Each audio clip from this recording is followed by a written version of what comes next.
Alright, everybody, we are back. We are playing Agatha Christie, The ABC Murders. Now, it's been a while since I've been on the channel. Or really done anything. Um, I've just... I've just been busy with school and all that stuff. So, yeah, anyways, I am excited to jump back into this. So, last time I remember, we were going to someone's house. We need to turn this up.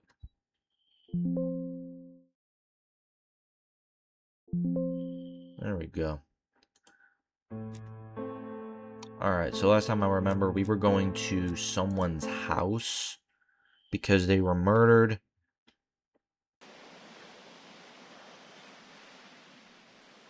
Alright.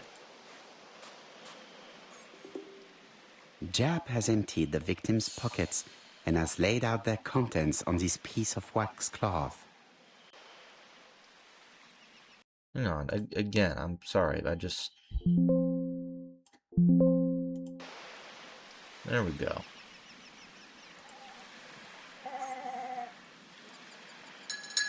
What's this? Alright, it's a little... An oriental dragon. It's an old piece, much older than the pocket watch on which it was fastened.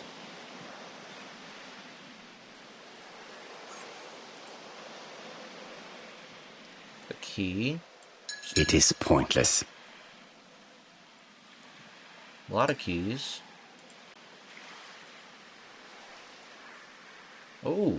Nothing appears to be missing from this wallet. Alright, so... No financial gain was the goal. A signet ring, very probably with the Clark family's coat of arms.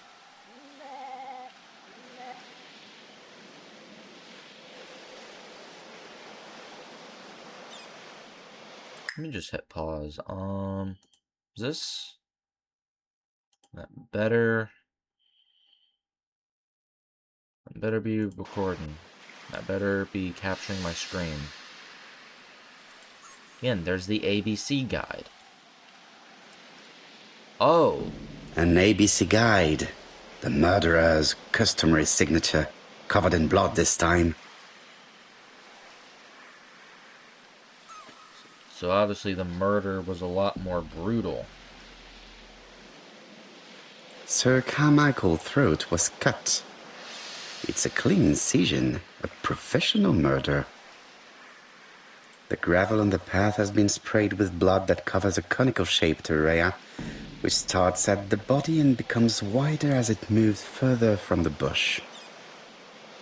The gravel on the path has been sprayed with... Alright.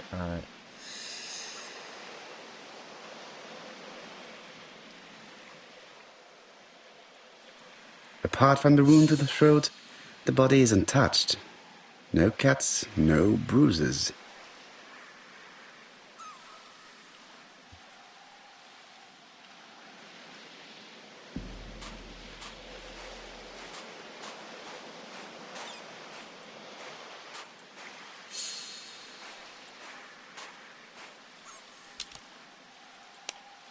Examine the crime scene. Oh, alright, we didn't examine over here. This place is very calming. Yes. There's a little hole. A rabbit hole.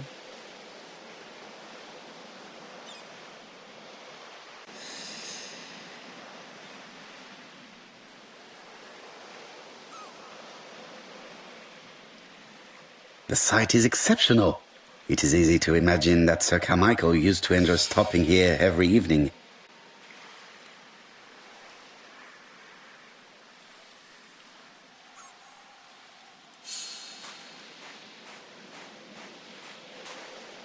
The body is just in front of a bush, one of the only bushes in the surrounding area.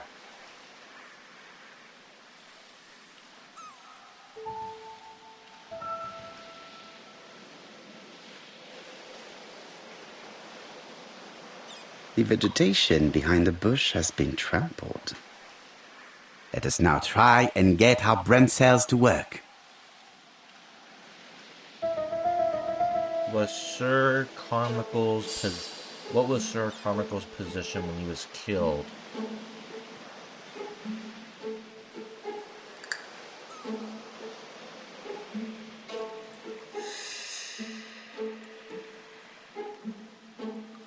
Had his back to the bush. Sir Carmichael had his back to the bush when the killer cut his throat from behind. A fatal blow that sprayed blood over a range of more than 1 meter. Let us now try and get our brain cells to work. He can't have seen his murder. There's no way.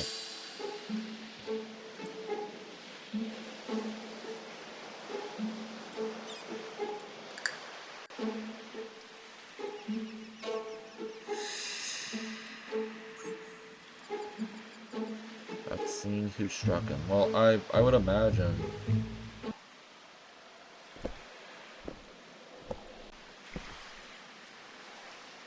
Have you finished, Poirot? Chief Inspector, many questions remain unanswered, but I am certain of one thing.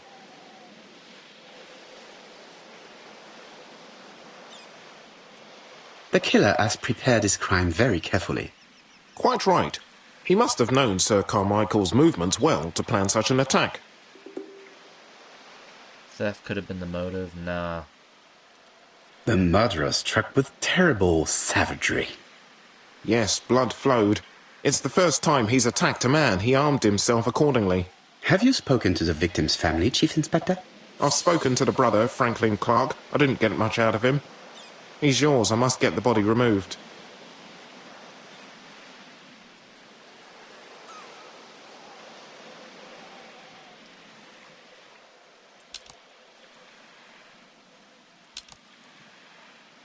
The vegetation... I had better go up to campsite.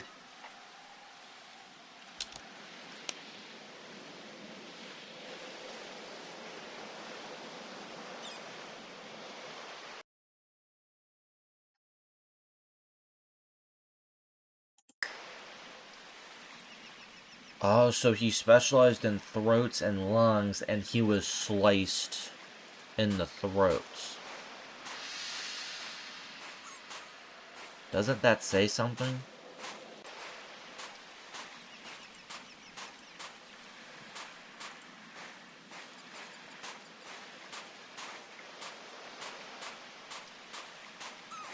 What's here?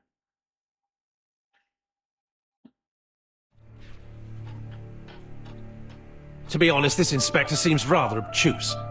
I'm counting on your friend Poirot to catch my brother's murderer. Ah, here he is now. Please, Mr. Poirot.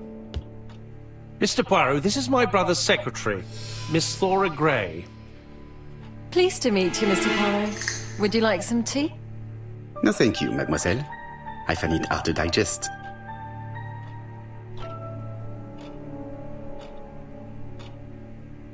It is not the right time.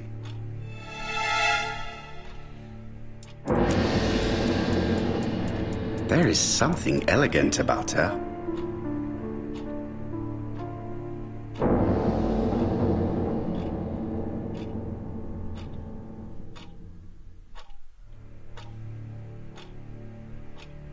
Understated makeup. She has good taste, except perhaps in her choice of jewelry.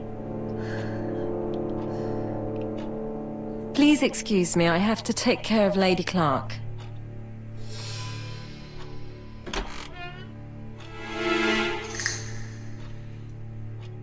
It is a once-in-a-lifetime opportunity to question him. My brother's wife is gravely ill. You will probably want to question her, but I fear that it won't be possible today.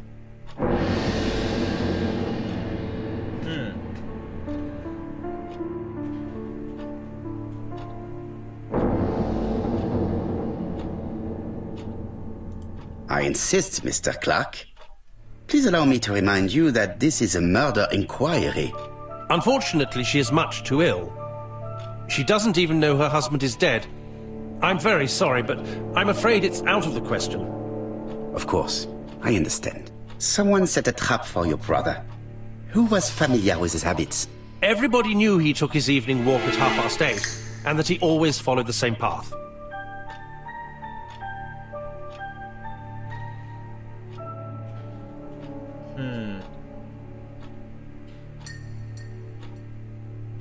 What question do we want to ask?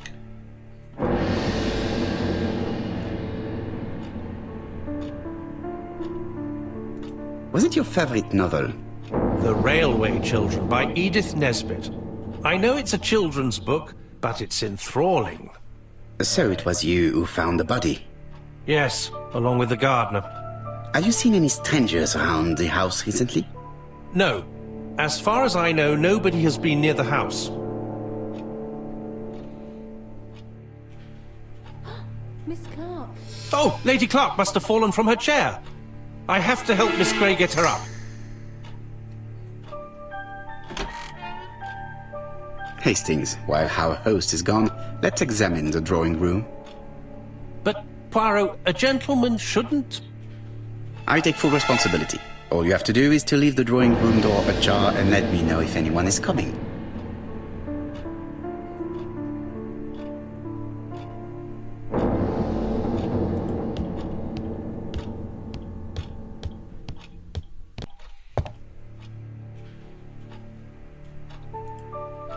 A turtle.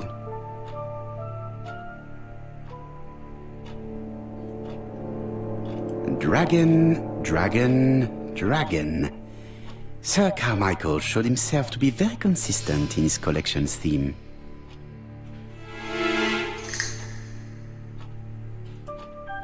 It is an emperor. His place at the center of the table is probably symbolic.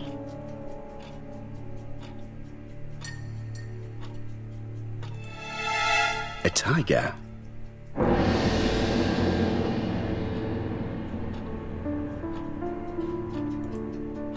A crane? Huh.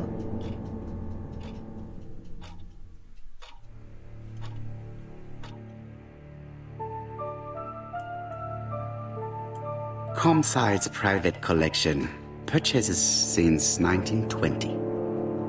The catalogue for Sir Carmichael Clark's collection.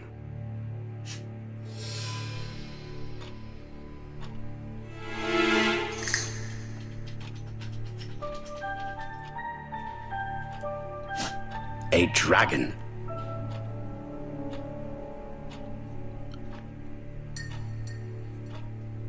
I have the seat with the dragon.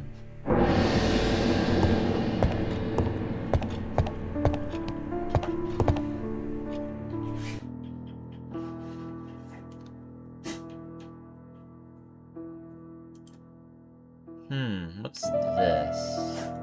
The cardinal points. This book could maybe help me. Each cardinal point is associated with one animal and one color. In the middle sits the imperial dragon, and out of respect, all the others are turned towards him.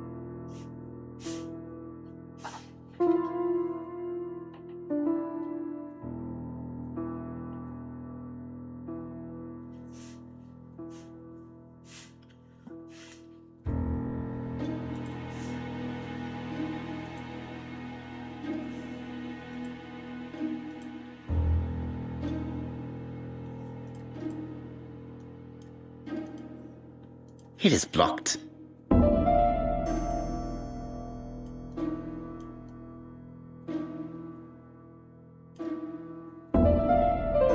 Alright. Turtle, the dragon, the crane, and the tiger. I think I've already seen this motif somewhere.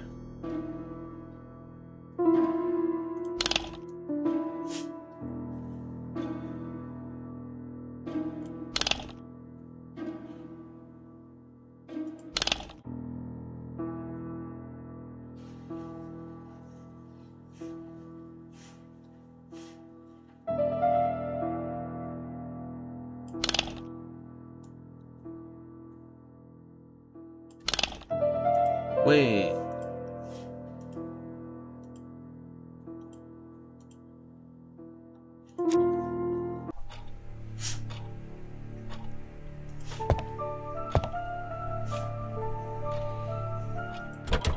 It's locked.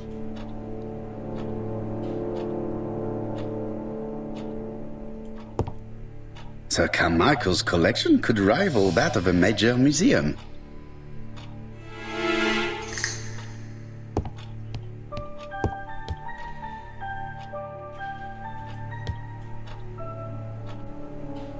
The interior is richly decorated.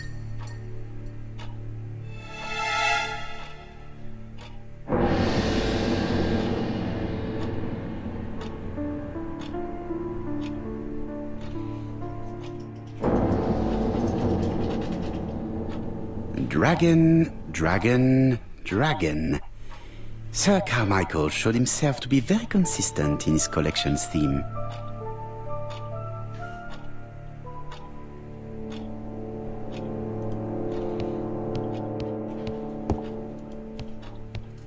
Okay, let's try and, like, remember. Okay, so a dragon. Let's see. So there's the, I think that's the Emperor, I think. And then dragon there, turtle there. A tiger. Tiger there. A crane? And then crane there.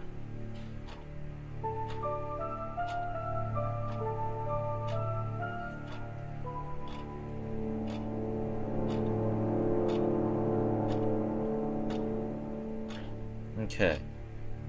Let me...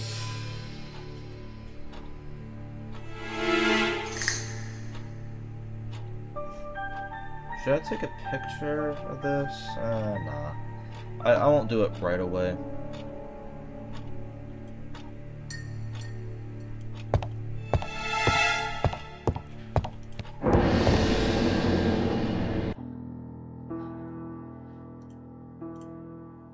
Turtle, the dragon, the crane, and the tiger. I think I've already seen this motif somewhere.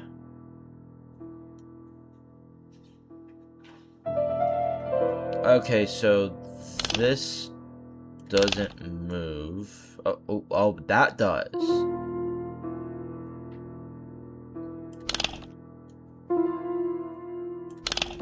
Interesting.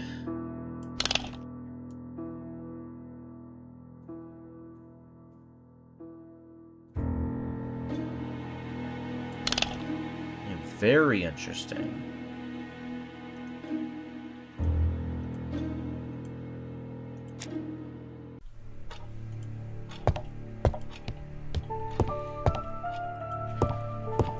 Just strange because on the plates it doesn't... Wait, no, maybe there was like... I'm not going to leave now.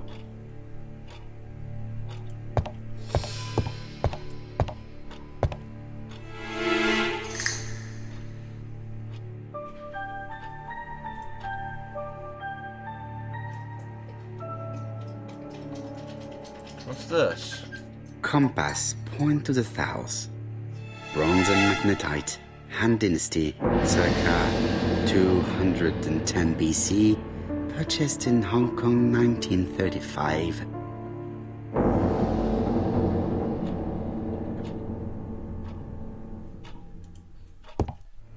There are some very valuable objects here.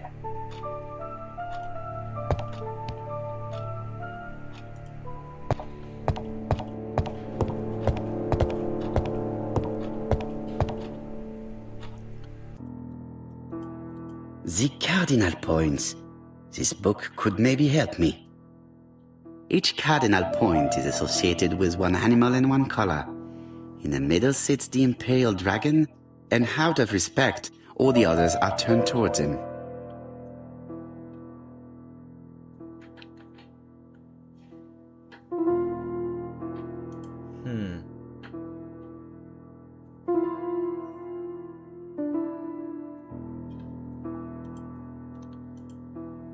You know what?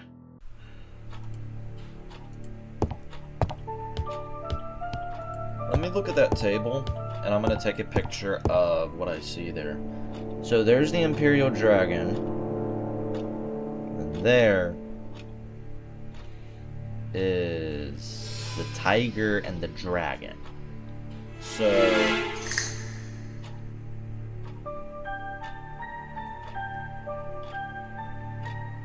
alright, just snapped a picture. It's cool.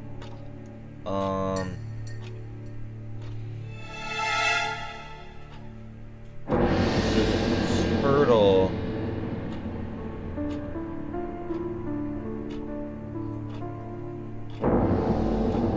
Alright, that's another one I just took.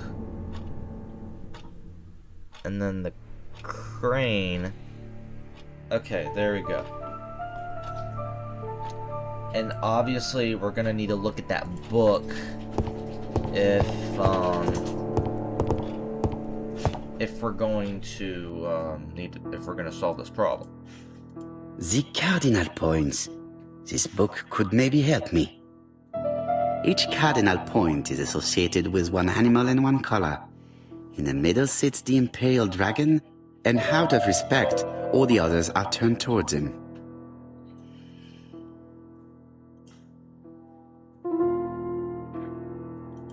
Alright, so from what I can see, Turtle, the dragon, the crane, and the tiger. I think I've already seen this motif somewhere.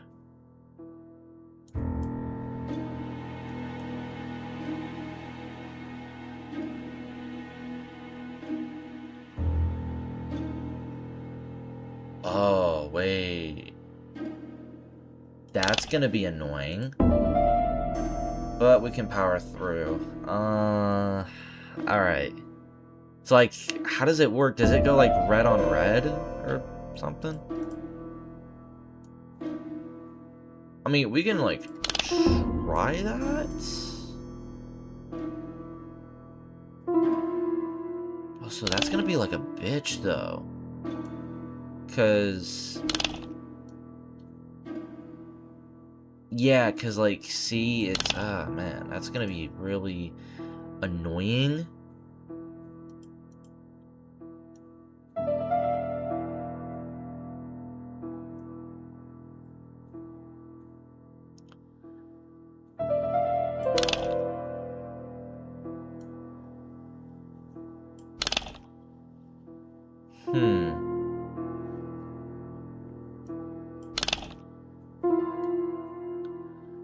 Okay, so red on top, blue on the side, white on the side, and black on bottom.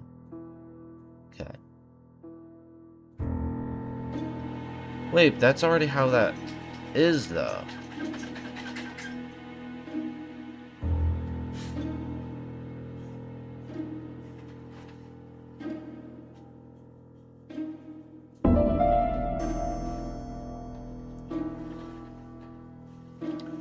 That's, okay, that's a bit strange. Maybe there's something on the shelf?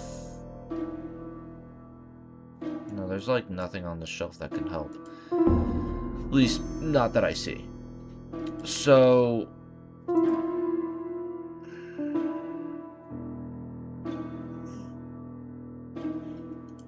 I think we already have like one part of it solved, I think.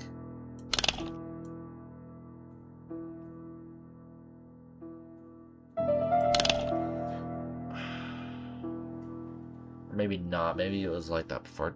I don't know. I got brain problems. Each cardinal point is associated with one animal and one color. In the middle sits the Imperial Dragon, and out of respect, all the others are turned towards him.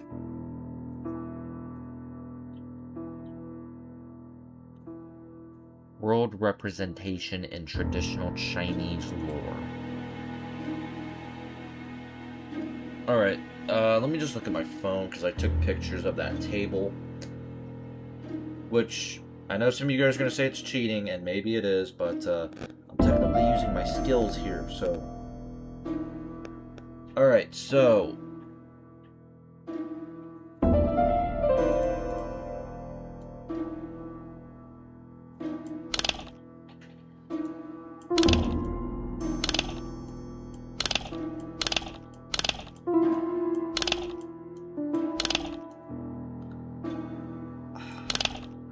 maybe... Okay, this is strange because they're all... Oh, wait, no, okay, it's not strange. Position of each motif resembles that of those on the table.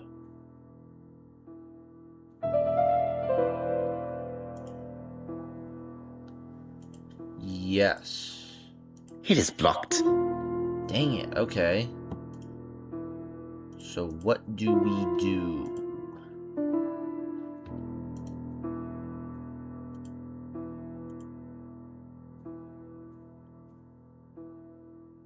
Position of each motif resembles that of those on the table.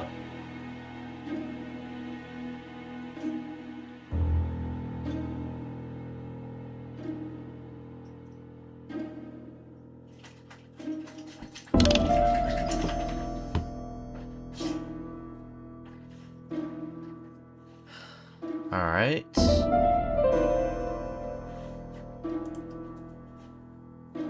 It was... okay.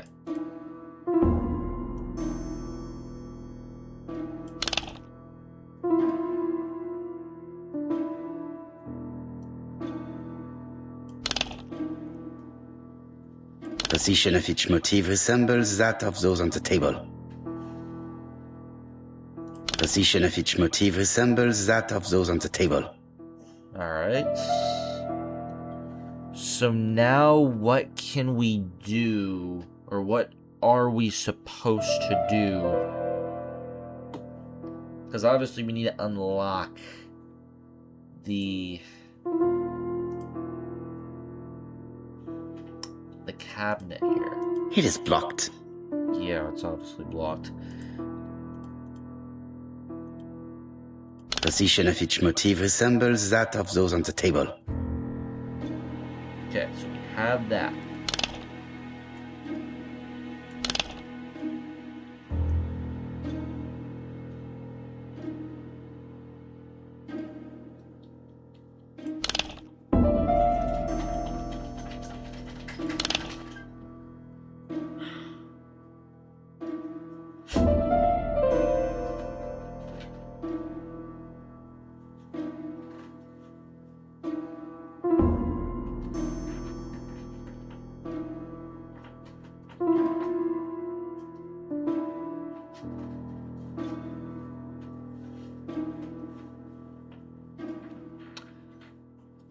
Alright, so let's look at the book again.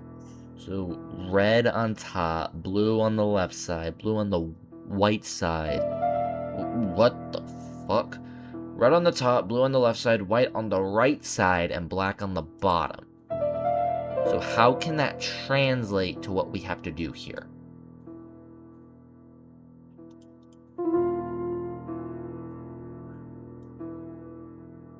Do we maybe have to... If you have to match the colors, it's not gonna make a ton of sense.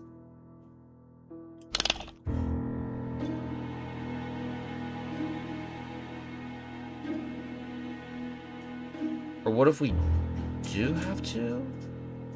No, because then, again, it's not gonna make a ton of sense here.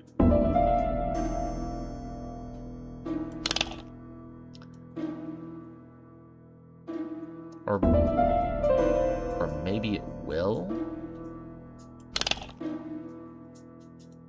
Nah.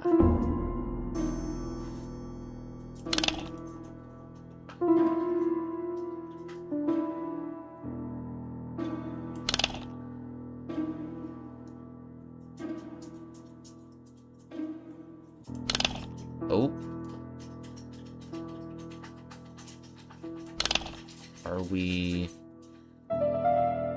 doing something?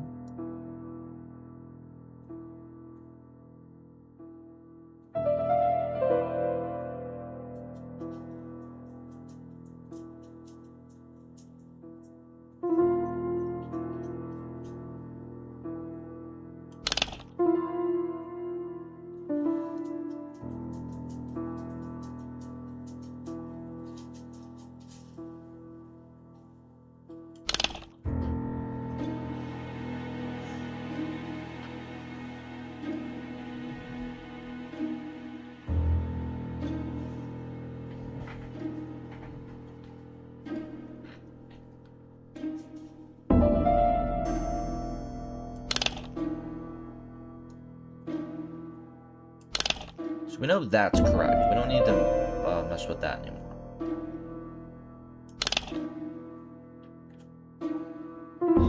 That should be it.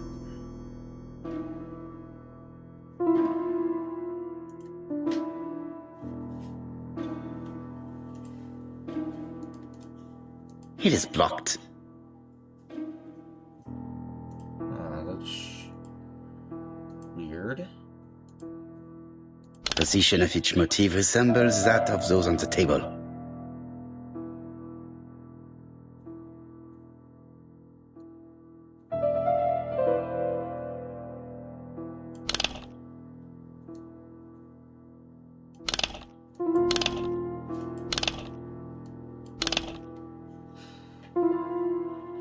Is this just like a glitch or something? Because why?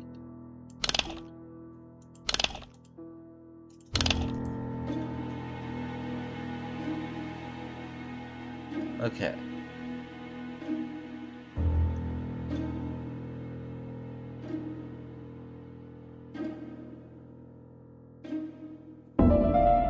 Position of each motif resembles that of those on the table.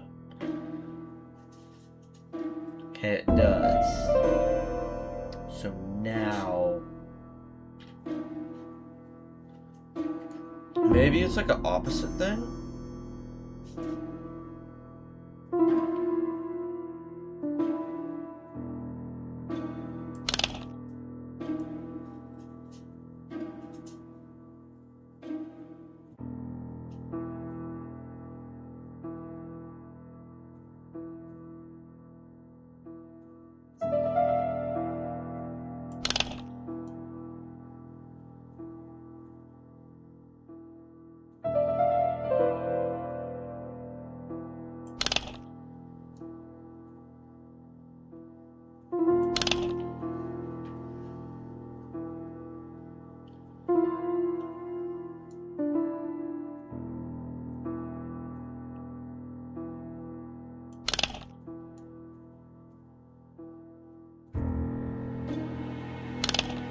That should be right.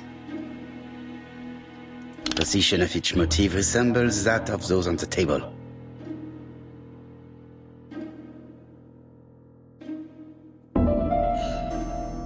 Man.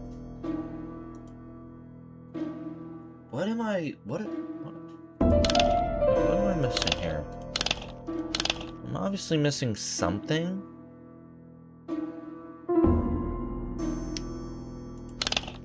Well, I did not mean to do that. Position of each motif resembles that of those on the table. Position of each motif resembles that of those on the table.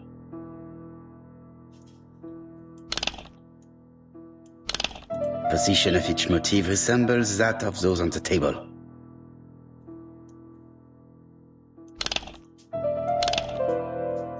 Position of each motif resembles that of those on the table. So let me look at those pictures again. All right.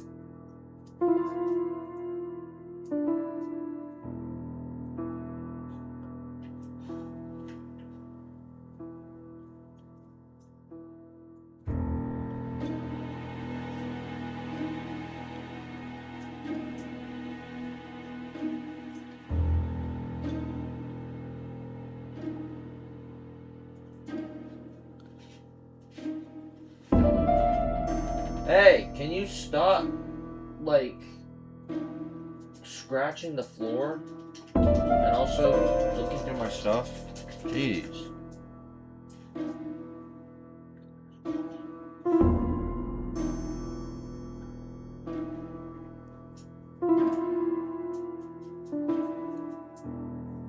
Okay, so the dragon and the tiger.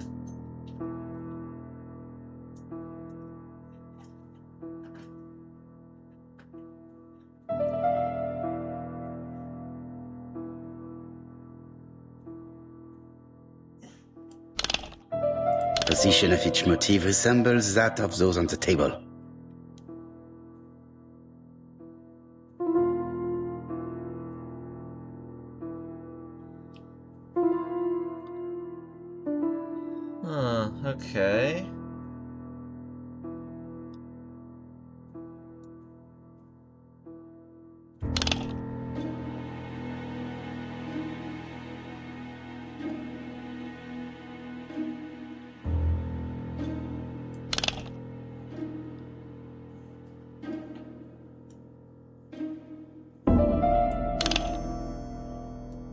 maybe the dots.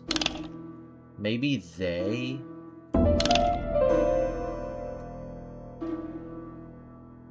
I think I heard a bang. Could it be this cupboard? This is interesting.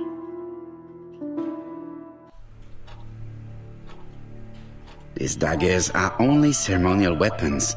I do not think that the crime weapon is here. Ooh. Yeah, there's one missing, actually. So it was the... Is the murderer in the house? Is the call coming from inside the house?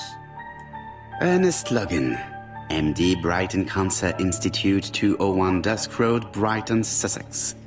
To Sir Carmichael Clark, MD, Comside Churston, Devon. Brighton, 1935, January the 5th.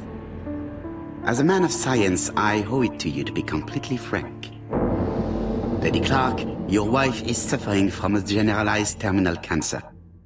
I confess I didn't suspect anything like that during the first exams.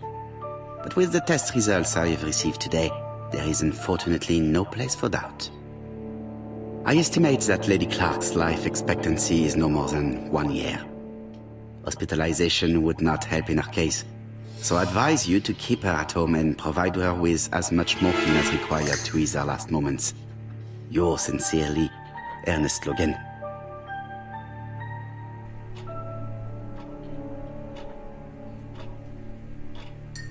Here's Miss Gray.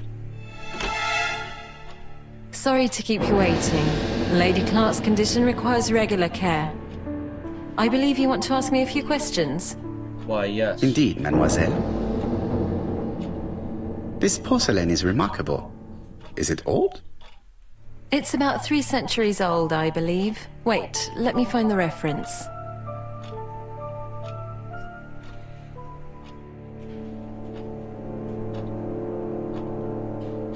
I knew that Hastings had a weak spot for young women with auburn hair, but I can see that he is also sensitive to Scandinavian blonde hair.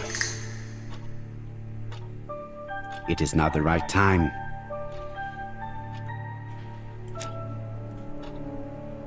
She appears to be very flustered.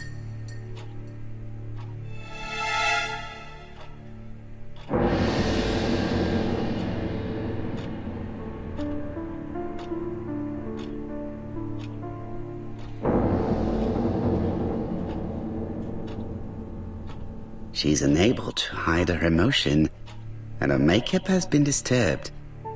I think that this young woman has just been kissed. Oh, maybe by the brother? Here? Teapot with black dragon, Gangshi period, end of the 17th century. It is a rare piece with unusual colors. You have a good knowledge of art history. Acquired while working with Sir Carmichael. I used to help him manage his collection and choose his new acquisitions.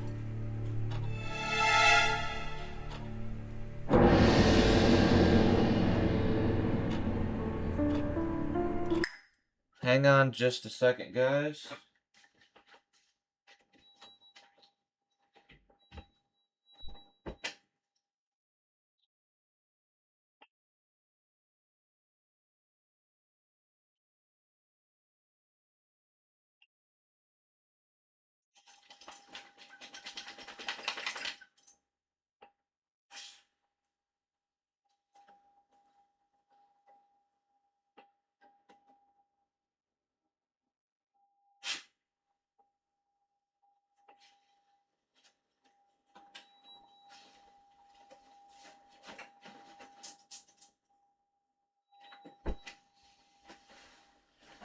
Alright guys, I'm back. Alright. Did you have a good relationship with your employer? He treated me well, and I am sorry for his death. Have you seen any strangers hanging around in the past few days? No.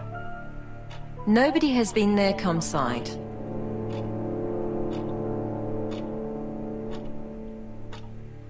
What were you doing yesterday evening at the time of the murder? I was sleeping. I was woken by the telephone at 11. I heard Franklin Clark speaking with the gardener. They left with some lanterns and they found the body.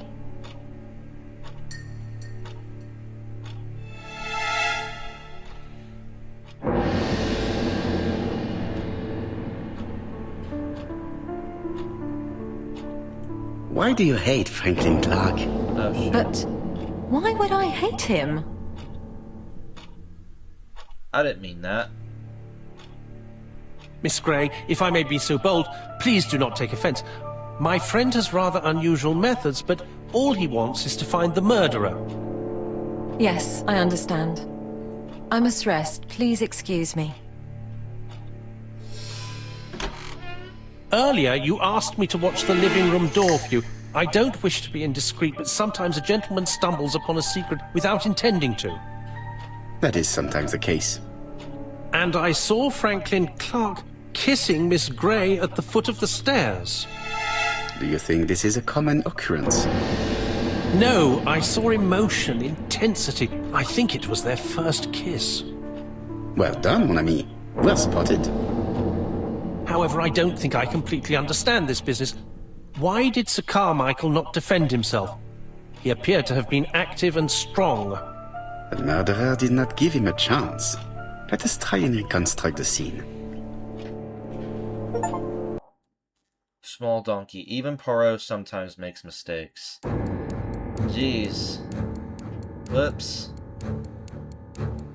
Sir Clark is taking his customary walk. Our killer is hiding behind a bush.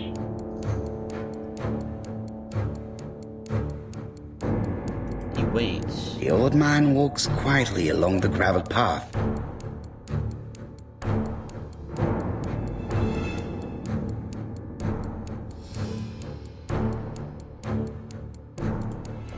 He then passes the bush and continues on his way to the house. Ah, crap. No, Sir Clark used to gaze at the sea. Let us think again.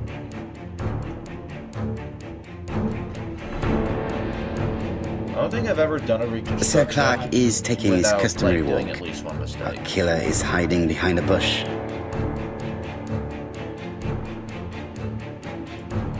The old man walks quietly along the gravel path.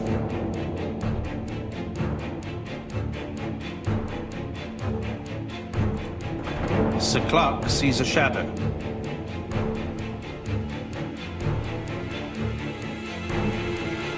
No, Sir Clark was attacked by surprise. He could What? not see his assailant. Let us think again, mon cher.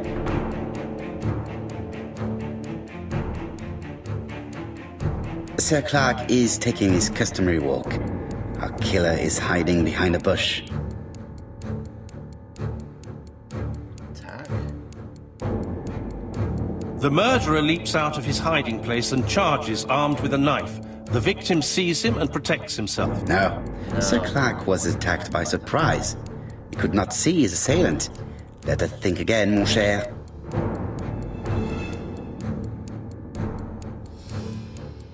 Sir Clark is taking his customary walk. Our killer is hiding behind a bush.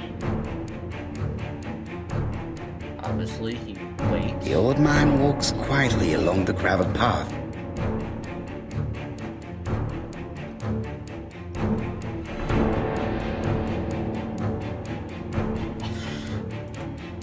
Then he turns towards the sea to gaze at it. I didn't realize that was an option. I thought. Ugh. Again, brain issues. Okay, I feel like attacking from the right is going to be an obvious answer, so I'm going to say, or like too obvious, so I'm going to say, The killer leaves his hiding place on the right-hand side. Ooh, I was He right. approaches silently over the grass. Cutthroat. Then he throws himself on his prey and cuts the poor man's throat. He then lays down the ABC before leaving. Everything appears to match the crime scene, mon cher Hastings. That is exactly what happened.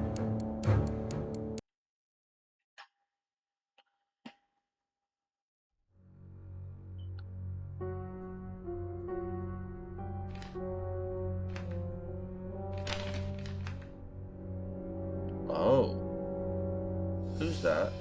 Is that the guy? Oh, just a minute. I'm getting dressed.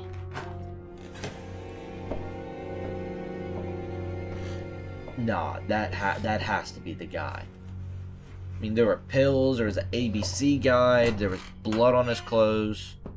Mr. Kirst, have you recently returned from Churston? Yes, indeed I have. Have you seen the papers? And to think that you might have rubbed shoulders with the killer. Imagine that. Mr. Kirst, are you all right? You don't seem well. He's the guy. My apologies, my throat is burning and my head feels heavy. It's ever since the war, you know. Since my injury, my head has never been the same.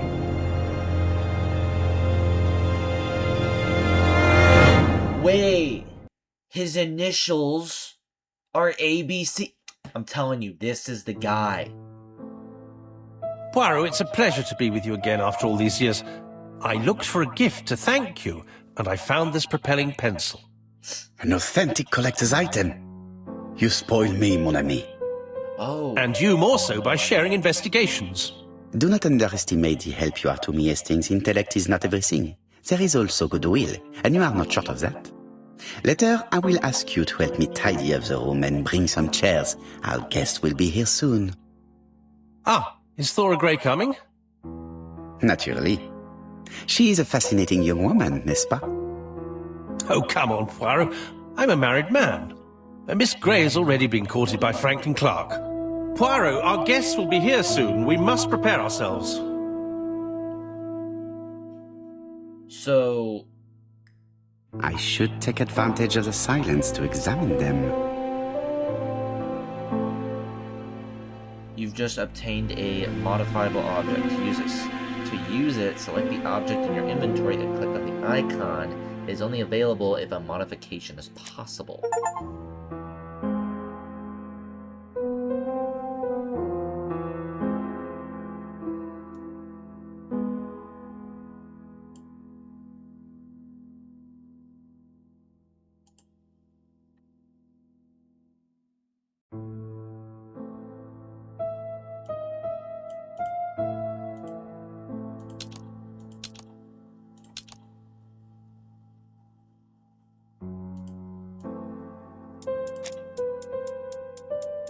Donald is always on edge.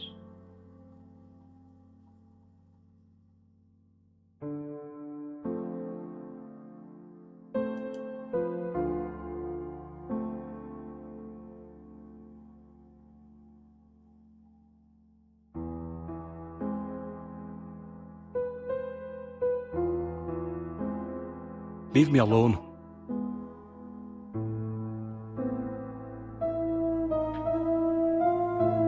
Donald Fraser is very nervous at the moment, even if he is trying hard to control himself.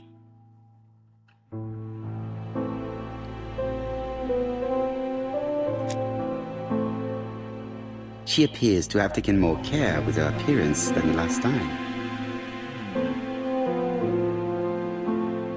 So Donald's very nervous.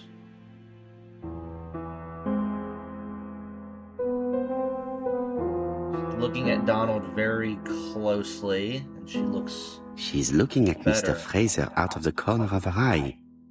Did she make herself beautiful for him? But, like, I'm telling you, that Alexander guy... I should take think- advantage of the silence to examine them. Yeah, that Alexander guy, I think that's him. I really think that's him. You've won the trophy, small donkey. Shut up. Though it is, you know, pretty nice because I got a trophy. Sometimes I love a brunette, sometimes I love a blonde. That's what the song says.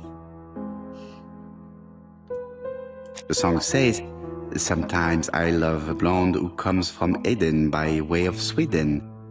But I am not sure that this blonde is an angel.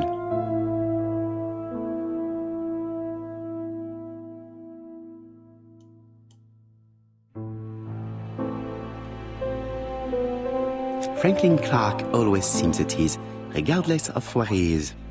Something that's unique to people who travel. I ought to concentrate on my guests. I wish to thank you all for coming. I wanted to bring everyone close to the victims here in order to unmask the murderer. Get to the point, Mr. Poirot. What do you want from us?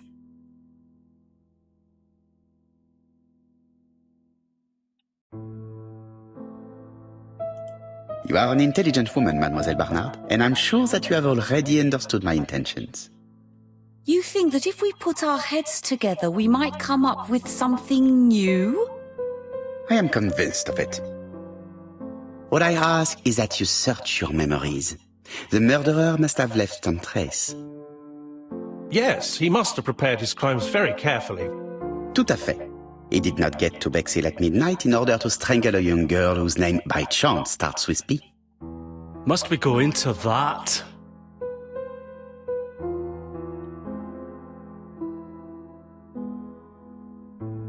Mr. Fraser, please get a grip on yourself.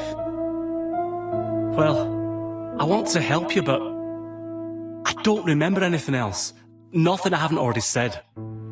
And you, Mademoiselle Barnard, did your sister say if she was seeing another man? She never would have told me.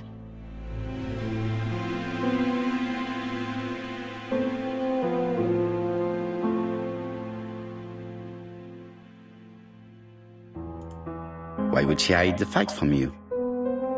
Betty knew I didn't approve of her behavior. Her flirting was spoiling any chance she might have had. Tell me, mademoiselle, what did you talk about with your sister? Silly things. Her new dress. She wanted a pair of black stockings to go with it.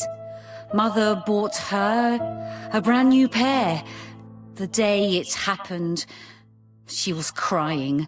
And to think that Betty never even wore them. Poor Mummy.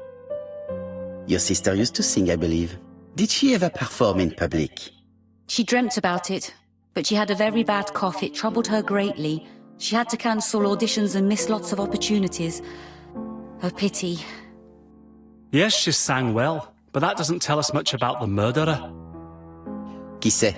In any case, we now have enough information to draw up a relatively precise psychological profile. Let us now try and get our brain cells to work. Is the killer clever?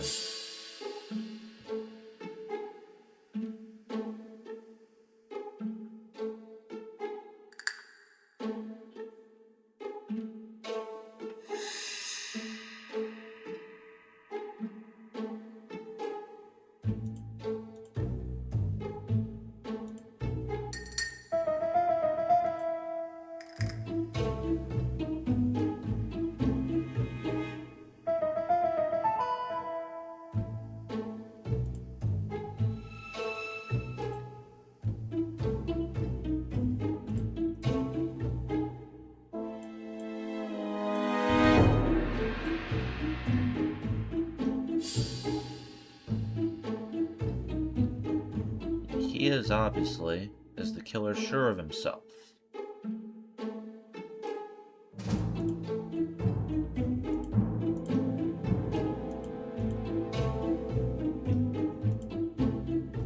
Yeah, he is.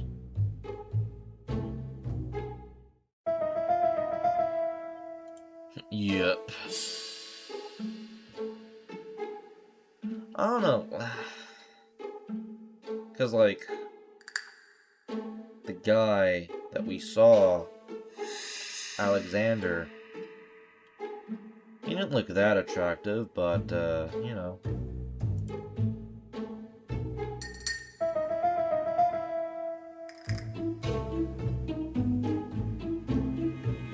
Is he impulsive?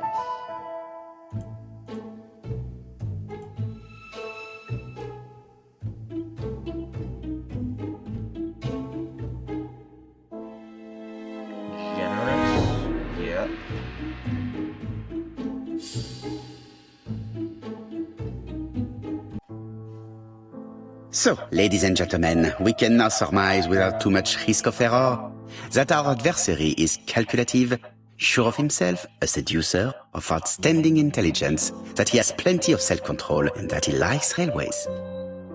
It's a good start. Other meetings may be necessary. I hope that you will be able to come back again. Well, it's just that...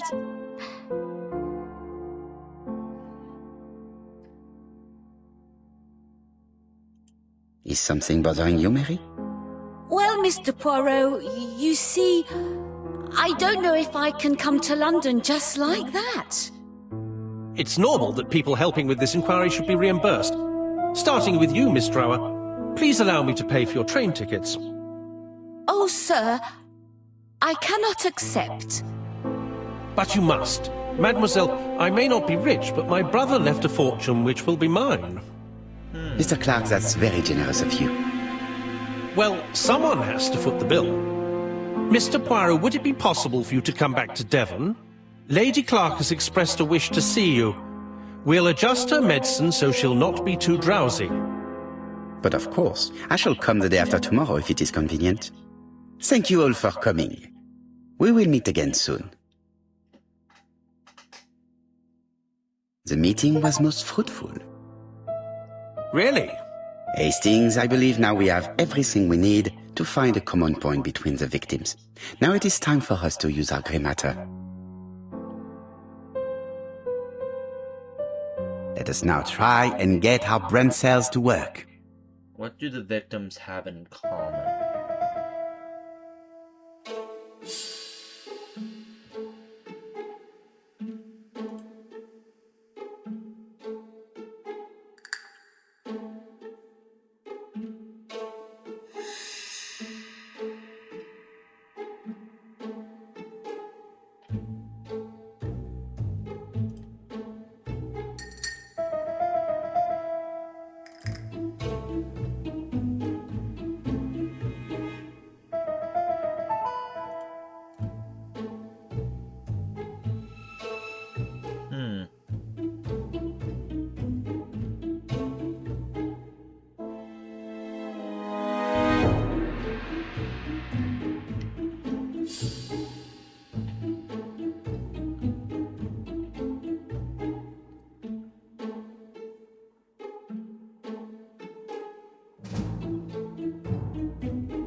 Nope.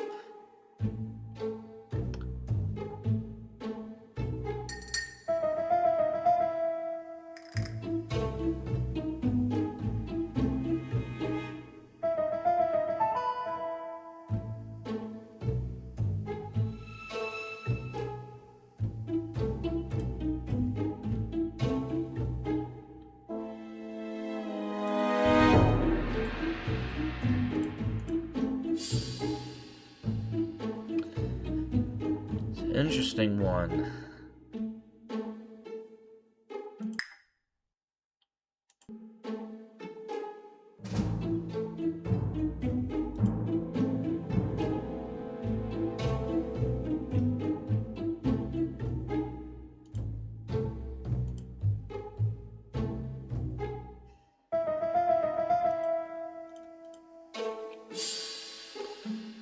What do the victims have in common?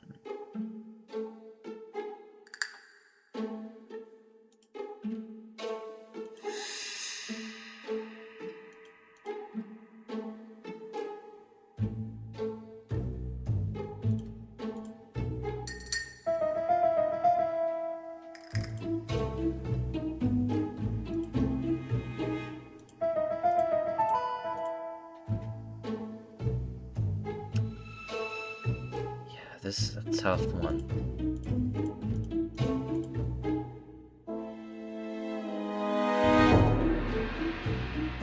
Wait, there's that. All the victims suffered from throat affiliations. The first two victims suffered from bad throat, and that was precisely the specialty of the third victim, Dr. Clark. Oh, I just We realized have a lead. It would pay to take a closer look at the medical records of Dr. Clark's patients. And We'll do so during our next visit to Churston. I will do it myself, mon ami. You must remain in London just in case ABC sends us another letter. Very well, as you wish. also noticed in the cutscene with Alexander, there were some pills. And he did mention throat problems. Thank you for coming, well. Mr. Poirot. Lady Clark is waiting for you in her bedroom on the first floor. Please excuse me, I cannot stay for the interview. I have to take Miss Grey to the station to see our lawyer in Torquay.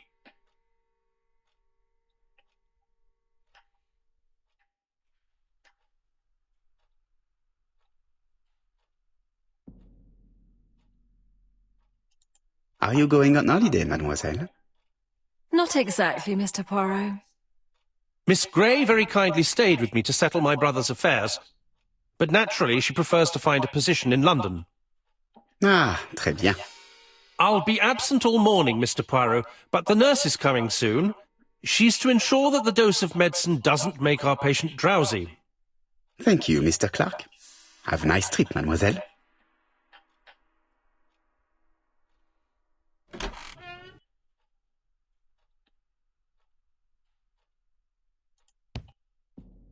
It would be rude to make Lady Clark wait any longer.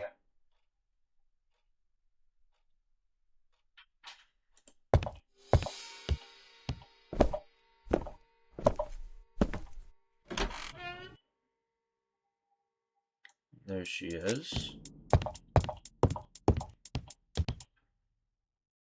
This poor woman is very ill. Yeah.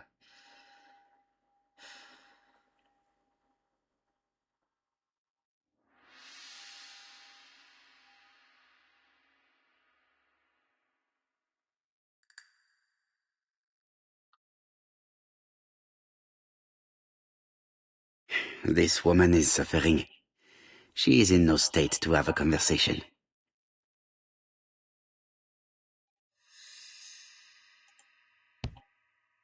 It would be rude to make Lady Clark wait any longer.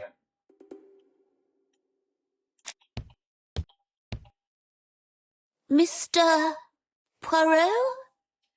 My respects, madame. Thank you for coming. Thank you. Have you seen the nurse? She should have been here by now. Oh, I'm sorry. The telephone in the hall is ringing.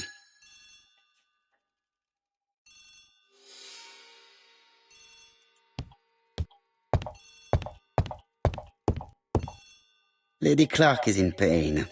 I have to give her an injection of morphine to ease her suffering. Lady Clark is in pain. I have to give her...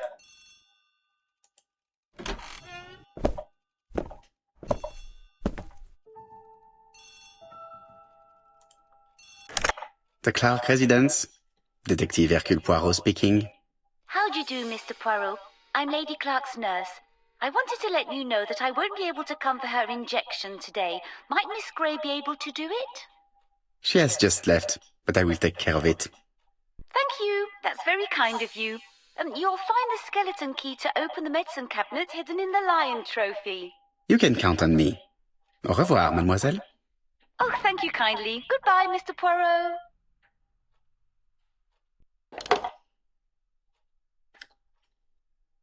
Behind the lion trophy. It is not the right time. It's a weird looking lion. Oh. Here is the skeleton key.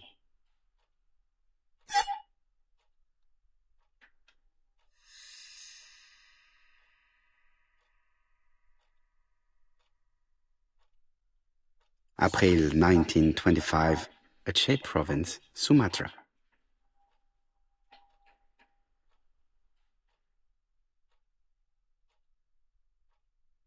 Lady Clark is in pain.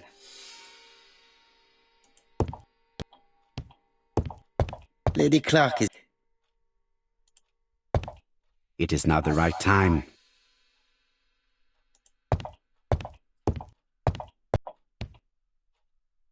Lady Clark is in pain. Yeah.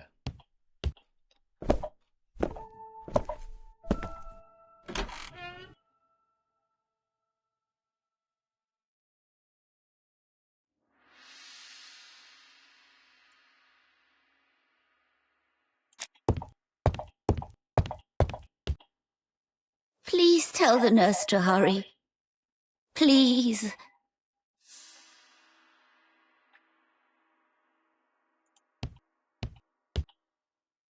Lady Clark is in pain.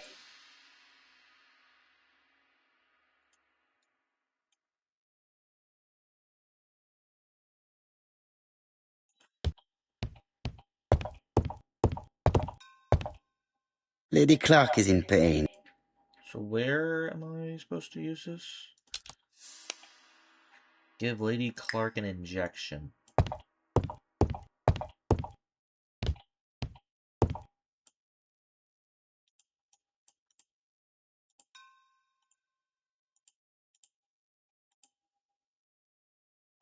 How the fuck am I supposed to do that?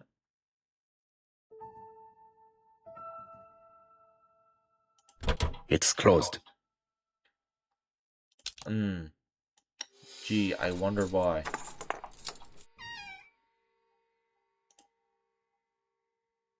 Ah, Mr. Poirot.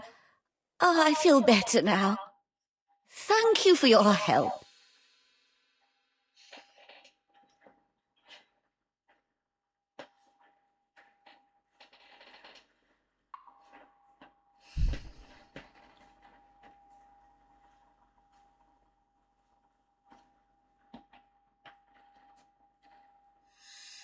Madame, you are tired, so I will get straight to the point. What can you tell me about this business? What business, Mr. Poirot? No doubt. You wish to talk to me about what happened to your husband? Ah, yes. Oh, poor Carmichael. Has the madman who killed him been caught? Not yet, chère madame. There was a great many people in Cheston on the day of the murder. Indeed. People go straight to the beach. They don't come near Coomside. So, there were no strangers around the house that day? Who said that? The people who live here. Your brother-in-law, Miss Grey. Miss Grey? Oh, I don't like her. Franklin wanted her to stay, but I insisted she should go immediately. You are entitled to do so, naturally. I'm pleased that you approve. The others have been taken in by her. But at least you can see through that self-pity act. See what she's up to. Oh.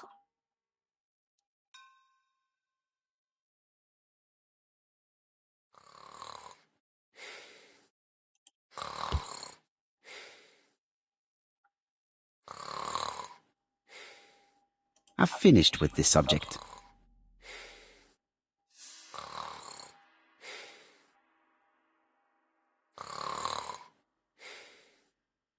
This subject will probably be useful to me.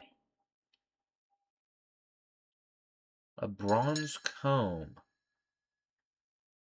Don't know why that would be useful, but alright.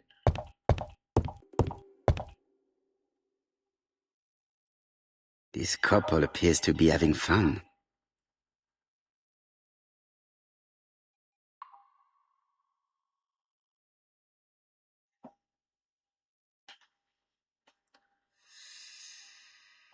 Lady Clark and Sir Carmichael were very happy, but they did not have any children.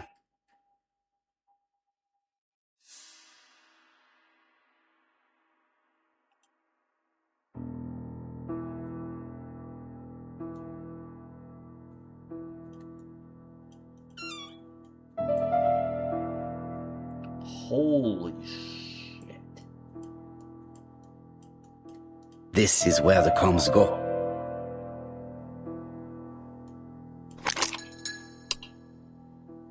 That maybe?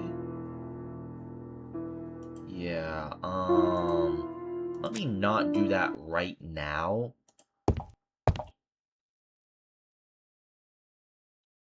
This subject would probably be useful to me. Oh, so alright. Oh, that's a gold cup? That looks silver to me, but okay.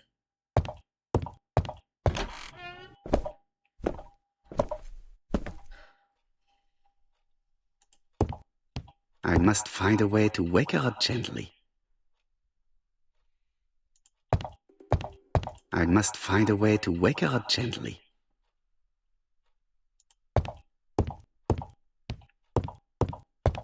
I must find a way to wake her up. It is not the right time. Okay. I must find... Wait,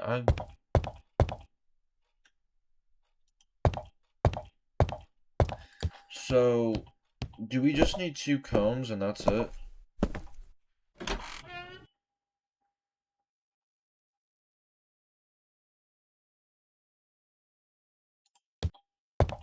This subject would probably be useful There's to the me. other one? See, I had a feeling we need 3. I had a feeling.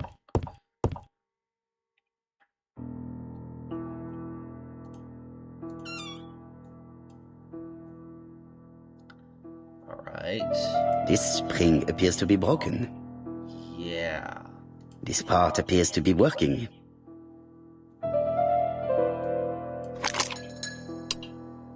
Oh, they each have different pins. So that goes there.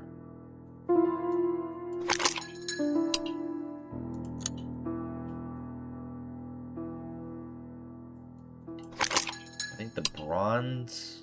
This part appears to be working. This part appears to be working. The mechanism appears to be broken.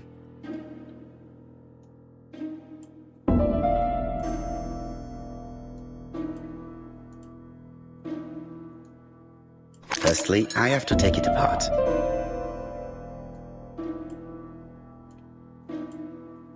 I have to put a new spring here. Firstly, I have to take it apart. The mechanism appears to be broken. Firstly, I have to take it apart. Oh, I thought... Okay, I thought he meant, like...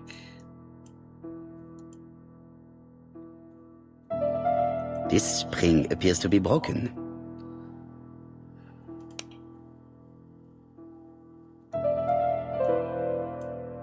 Magnificent pen offered by Hastings. Oh, okay. That's smart.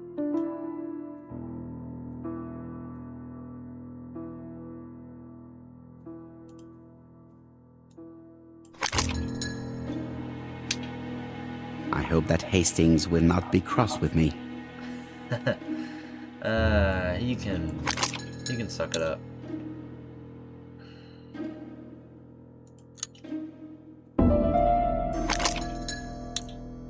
Oh?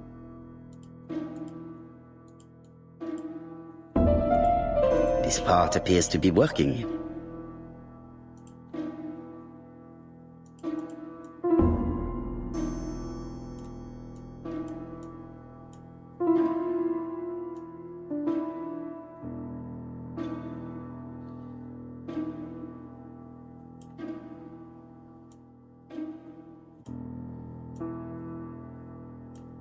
This is weird. Because, like, I'm trying to...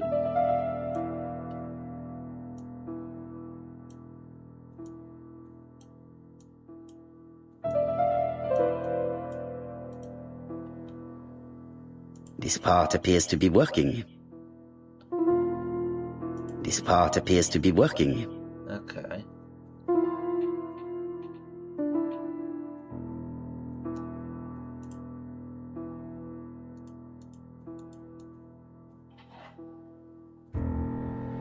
Does not make any sound.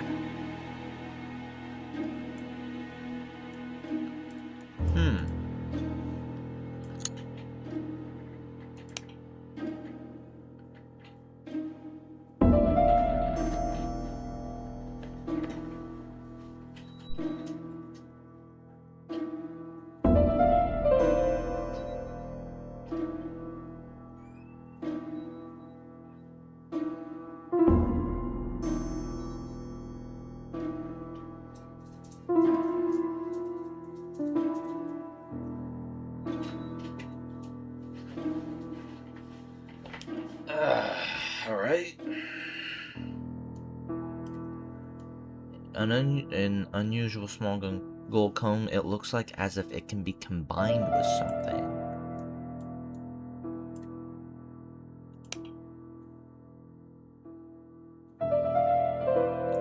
So that's what all of...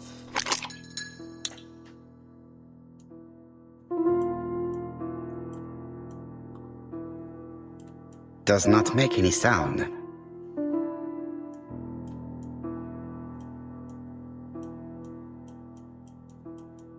Does not make any sound.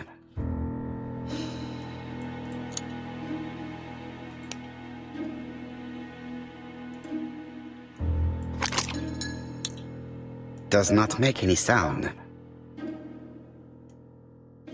Does not make any sound.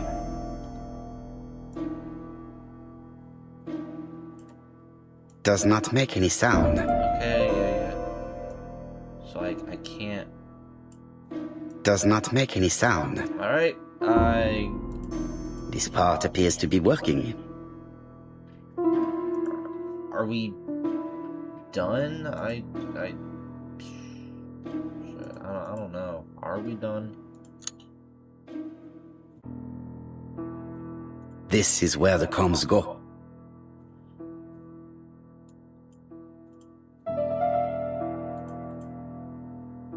Does not make any sound.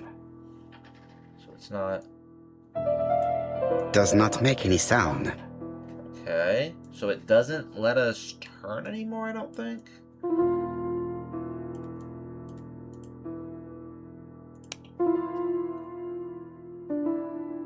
That looks like it can be combined with something like this, or this.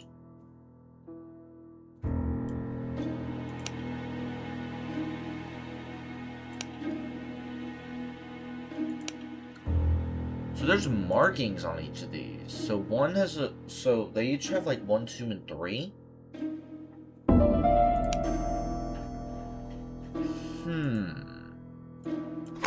What if we put that there?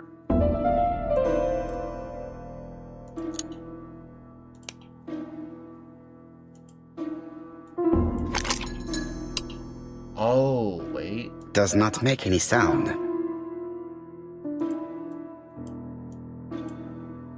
This part appears to be working. Does not make any sound.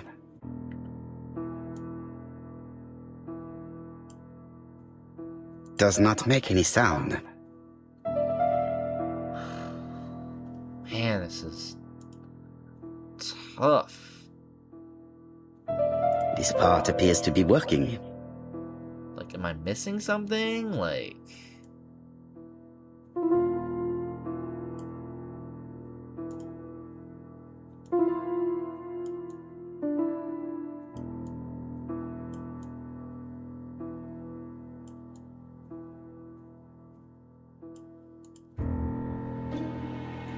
The bronze comb is preventing me from positioning this one. Alright, that's what I thought. This part appears to be working. They don't...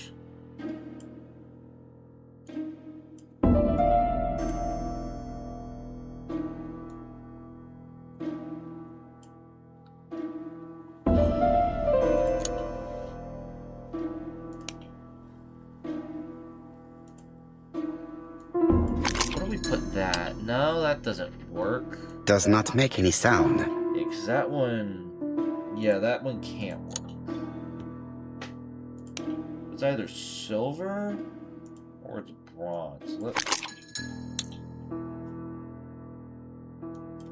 This part appears to be working. But we don't know which one it is, though.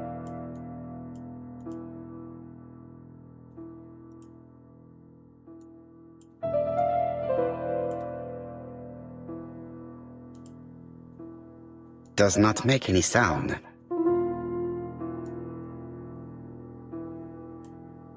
Does not make any sound. Just want to turn it. Does not make any sound. No, turn it that way. Okay, can't go either way. Alright.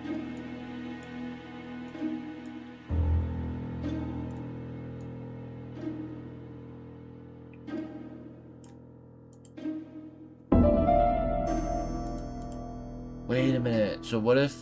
The bronze comb is preventing me from positioning this one. What if they go in numeric order? So there's 1, 2... Oh, wait. We're getting somewhere. Oh, look.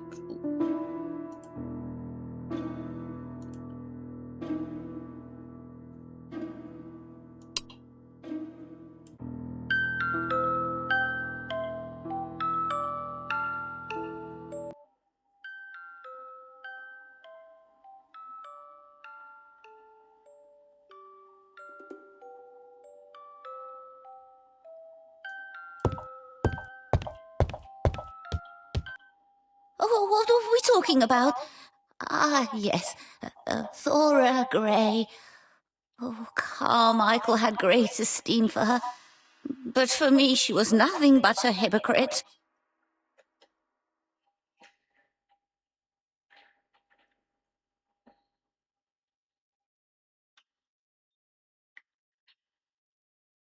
You're probably right, madame. You have seen through her. I'm so pleased that I've convinced you.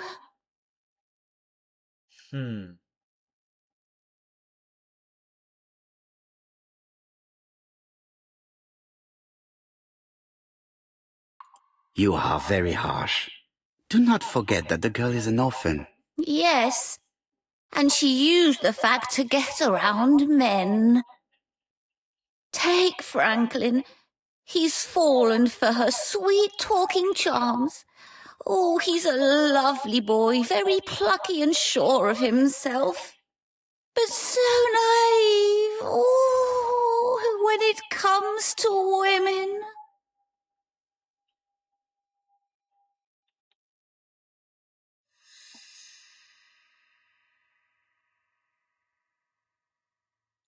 Miss Grey did look after you very well, though. Outwardly. But she's hiding something. I think she tried to poison me. Miss Grey? A poisoner? But everybody appears to like her. It proves she knows what she's doing. She's manipulative and she's a liar. A liar? Let's see, didn't she say that on the day of the crime nobody was around Coomside? That is correct. Well, at 11 o'clock I saw her talking to someone. Really? And what was this man like? An ordinary sort of man with a very plain face. Oh, I don't remember well. It was the guy. Was he a gentleman? No, he was not a gentleman. He was not Alexandra. It would be best to leave her to sleep He was now. not Alexander. The telephone in the hall is ringing. I think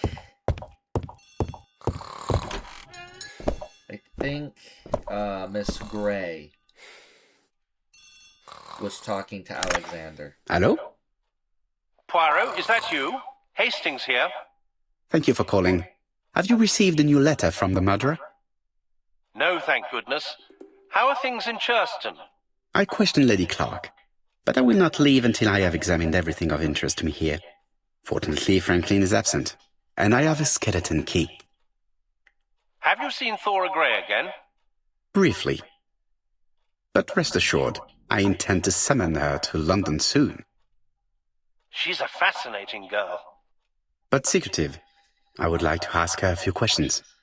Poirot, she wouldn't hurt a fly. No. Each to his own, my friend. Yours are pretty orphans, mine old ladies that have the maladies. Poirot, are you mocking me? No ill intended, rest assured. À bientôt, mon ami.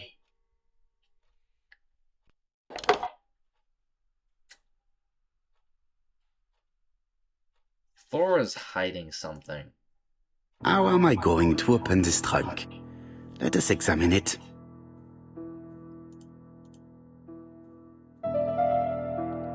Oh, there's a combination.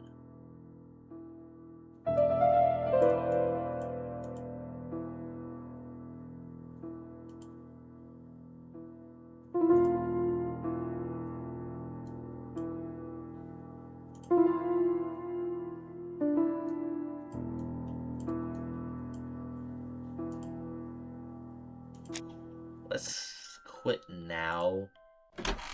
That way we don't get too deep into things. Thinking.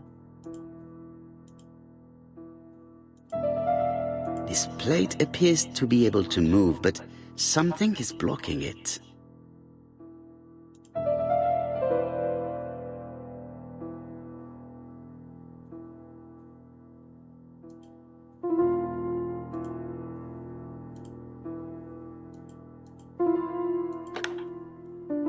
I must need something to continue.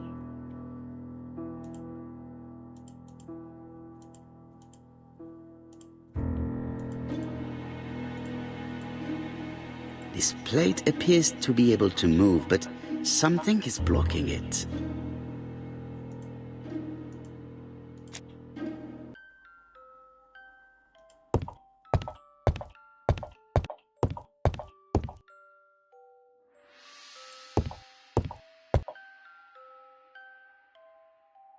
Franklin appears to be very active.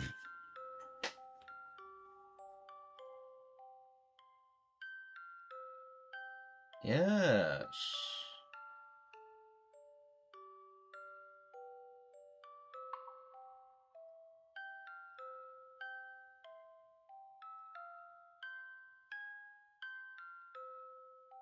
Franklin Clark appears to be a typical British gentleman. A good sportsman, a hunter, a traveler.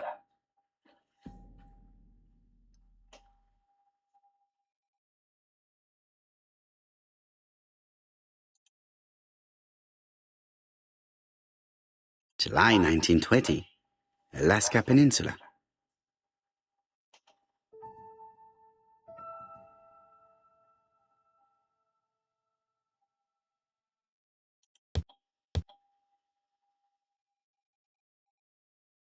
February 1922, South Africa.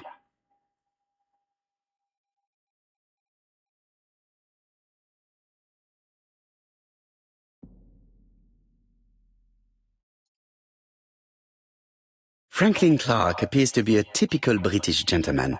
A good sportsman, a hunter, a traveler.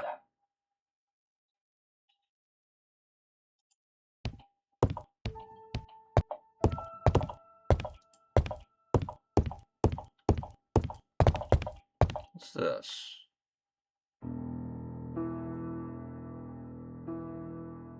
How many of these are there?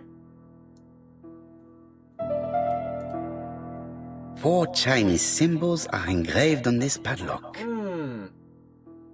Whoa, okay. It's only a hinge. Nothing interesting. Well, the characters engraved on this disc resemble those engraved on the padlock. Alright. How do we know which order to put them in, though?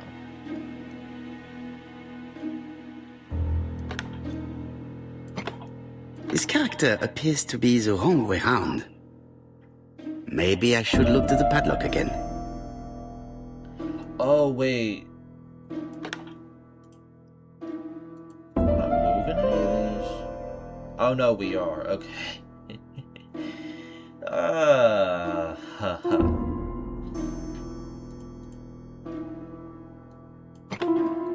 This character appears to be the wrong way round. Maybe I should look to the padlock again.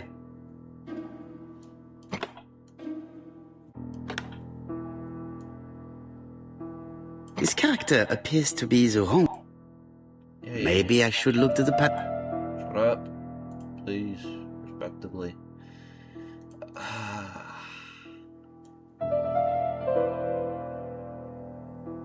Like this character appears to be the right way round. Alright. Okay, that looks like that's the second...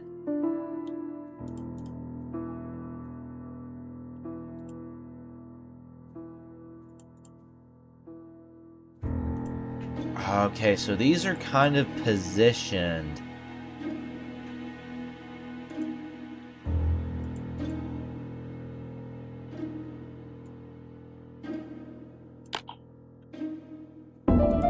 In a way that makes it look like that looks like the second lock. You know? That's it. This character appears to be the right way round.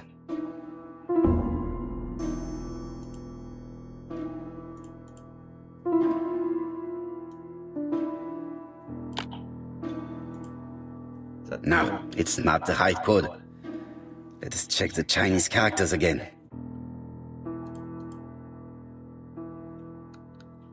Okay.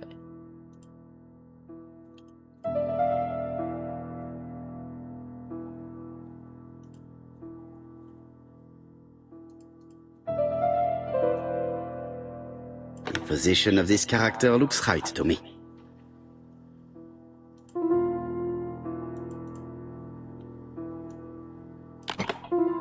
Oh, nice. At last, the cupboard is open.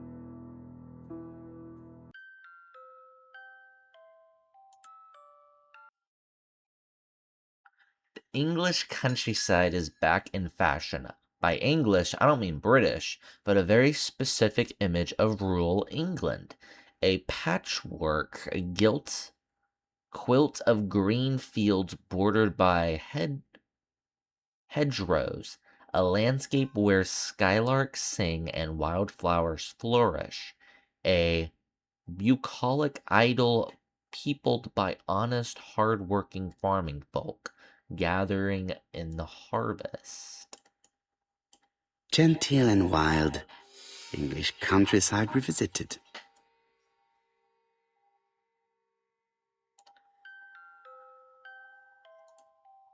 The Railway Children, E. Nesbit.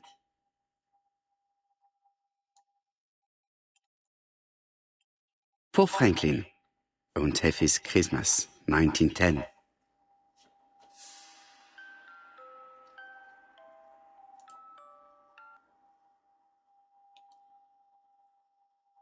Traveling in China, a practical guide for English travelers.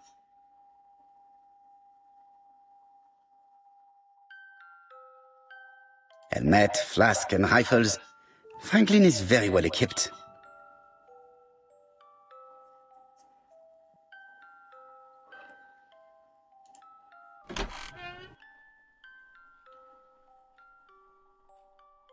I do not need to make a telephone call now.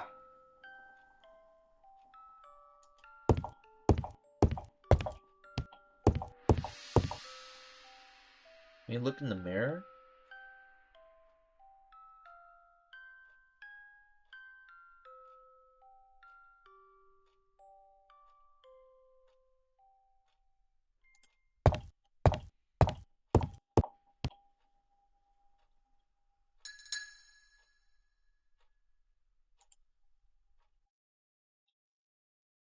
The Black Dragon's Curse. The Black Dragon's Curse. To Franklin, who will never grow up. January 25, 1928. Car Charlotte.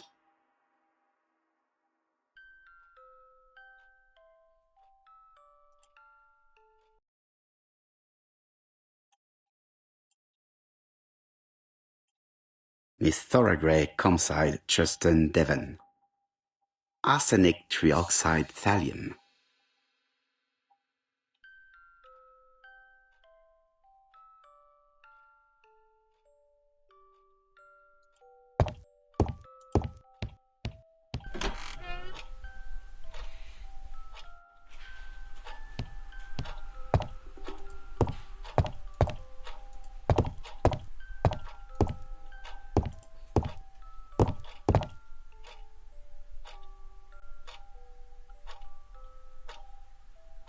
Traditional Chinese map. Facsimile. South is on the top of the map.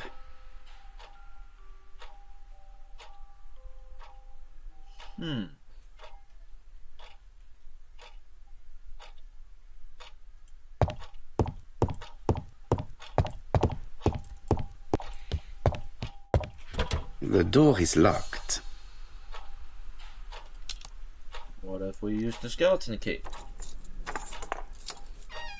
This unit contains the medical records for Sir Carmichael Clark's patients. Let us study them closely and see if there are any familiar names. No deaths on the records from A to D. They've been handled recently. No known names. Disappointing. Lots of dust. The records from E to Z have not been touched for years. No known names. Disappointing.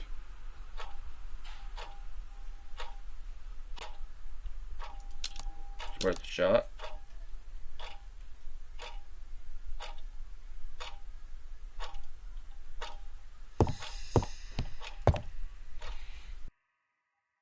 Did I already look at this? Comside's private collection. Purchases since 1920. The catalogue for Sir Carmichael Clark's collection.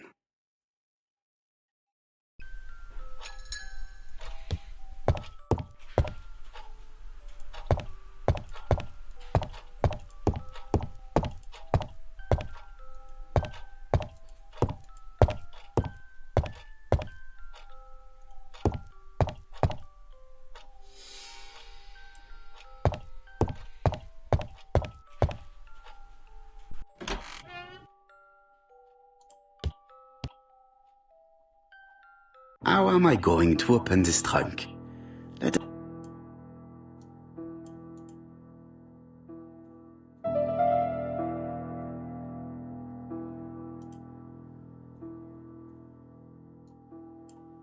does not appear to be very useful.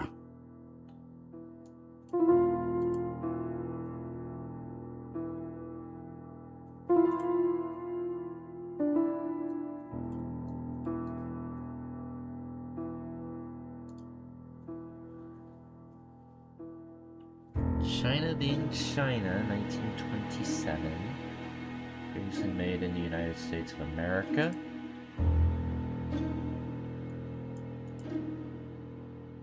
Let me try that. Let me try 1927.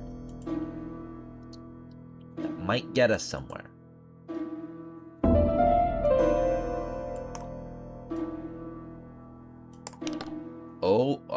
Leaving the code on the trunk. What a strange character Franklin is. What do we have here? Oh, clock. Alright.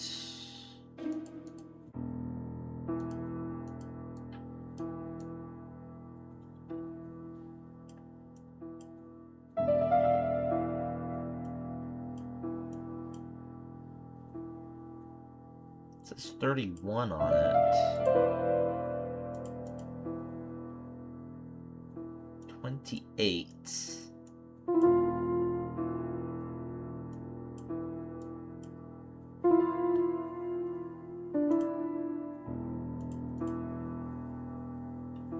Five.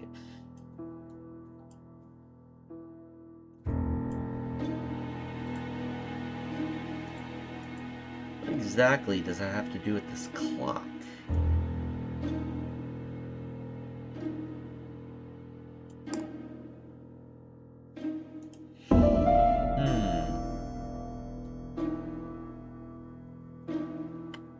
This is interesting.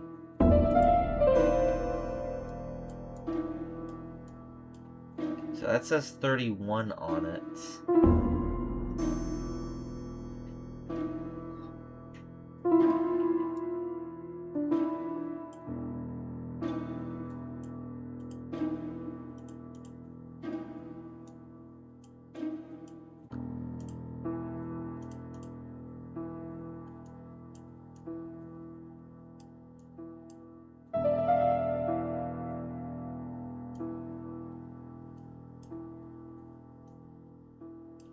Oh wait, there's more. That says 20 on it.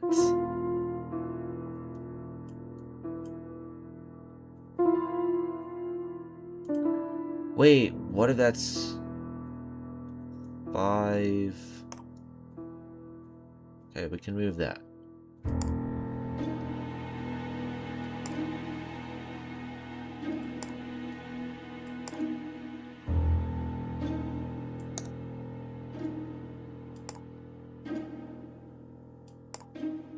No. Not it. Good thought, though. Good thought. So that says 28.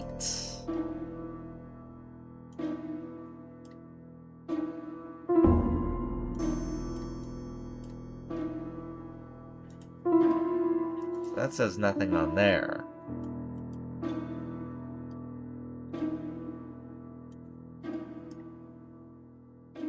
Seven.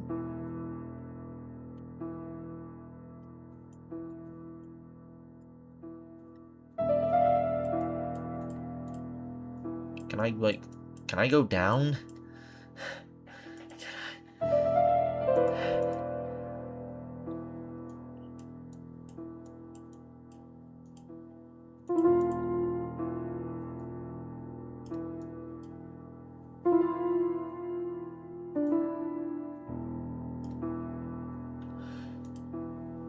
Wait. I think 720. It's 720. So, what is this sound?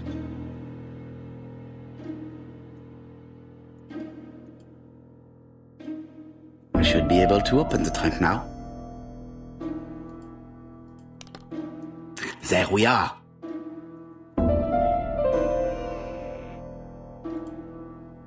What is this?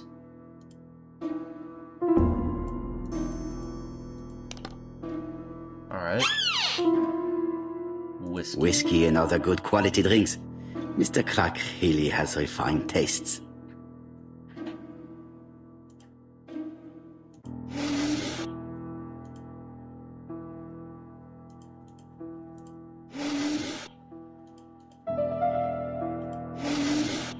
Oh. What's that?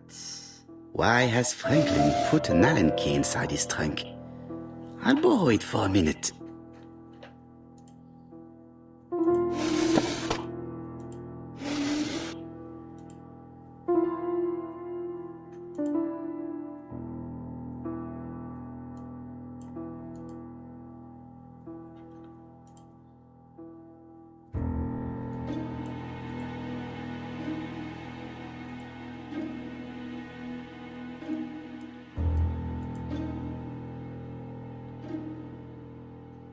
Am I done here?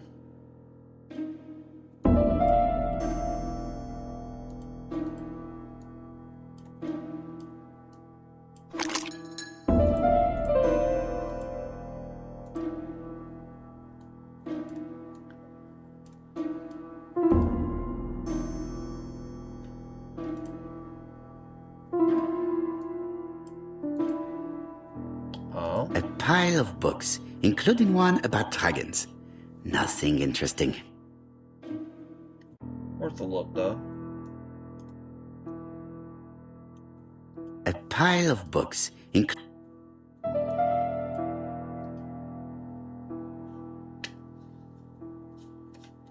thought something fell on me for a second.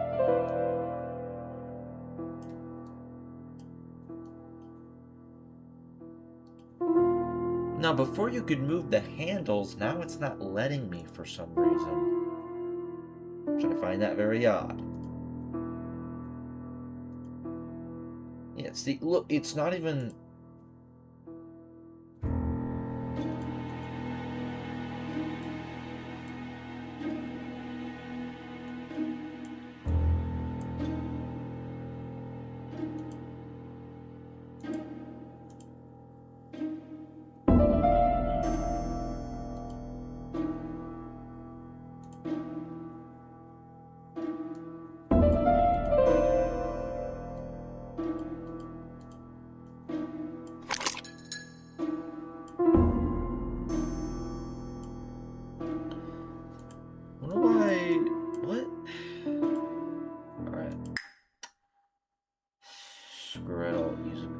stuck. Open pause menu, blah blah blah. I was trying to...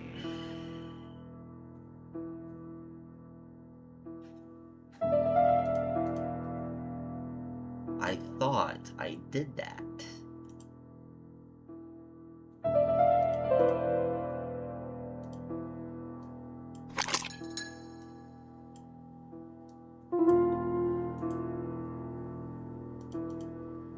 So like...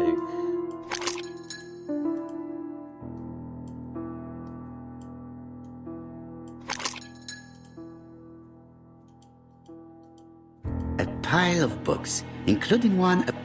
Yeah, shut up.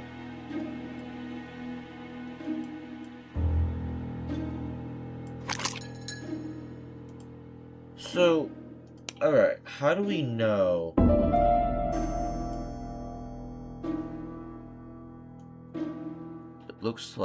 It looks as if it can be used in several positions.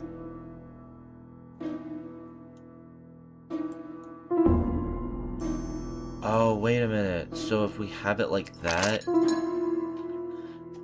Okay, that's what I was supposed Another to do. screw. That's what I was supposed to do. I was supposed to modify it and then use it on the lock. That's why I had an issue with doing that triangle lock.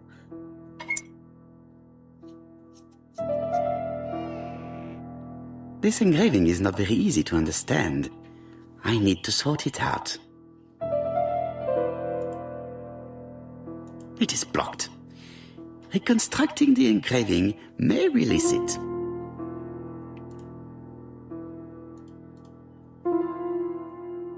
A map of the world? It is blocked.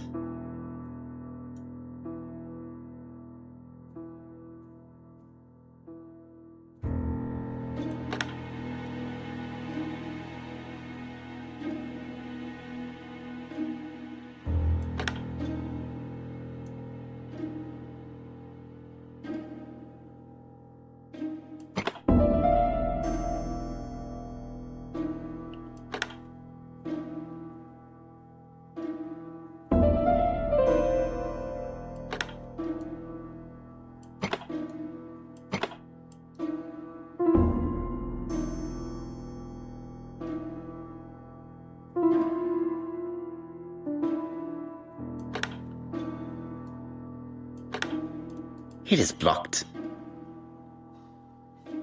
That's strange, because it looks like it should fit into place.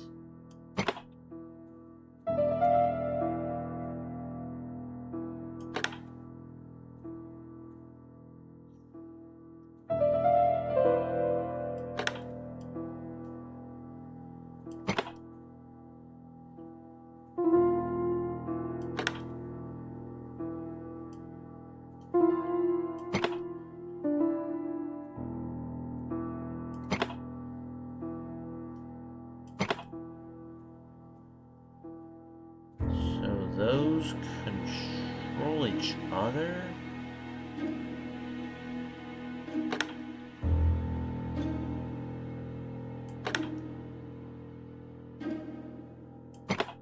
This is odd.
My bad, guys.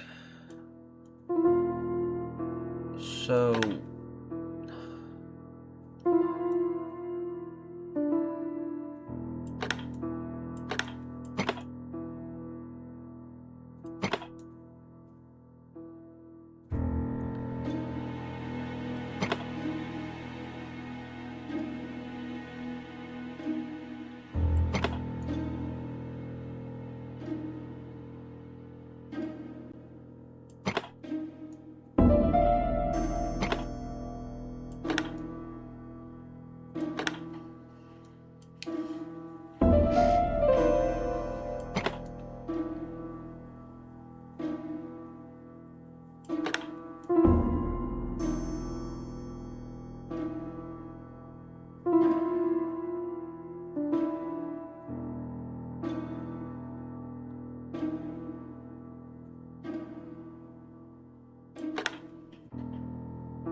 Then that turns that, and...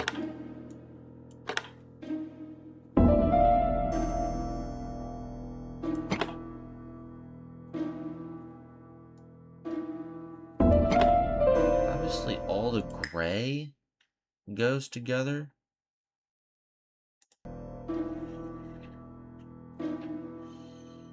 But then there's this one piece on top. Obviously needs to connect with that.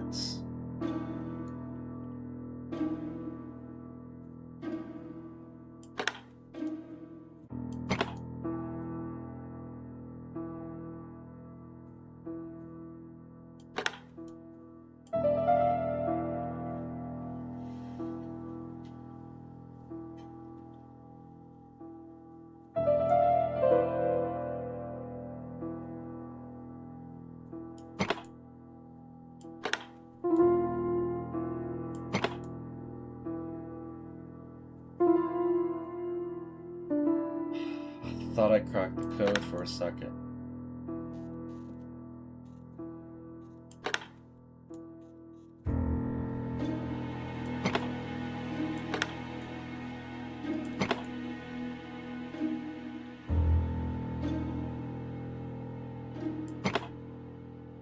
So that's done.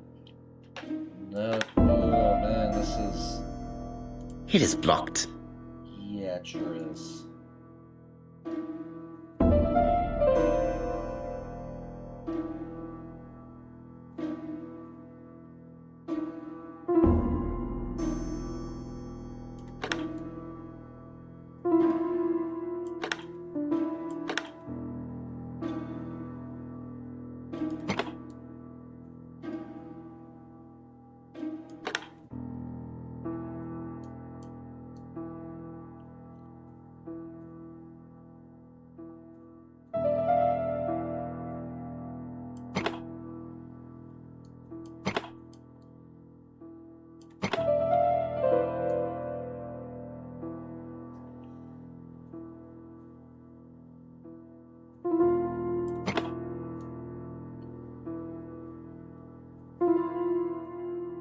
Franklin must really love his country to have an engraving in his trunk. I think I heard the panel above release.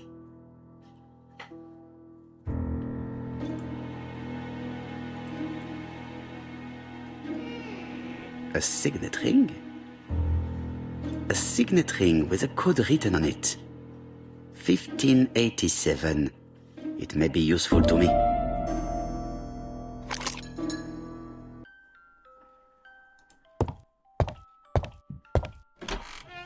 Alright, let's try and solve this map.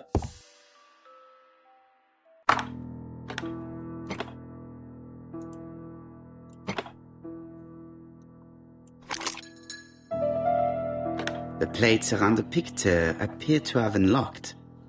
I think I've already seen these symbols on Franklin's trophies.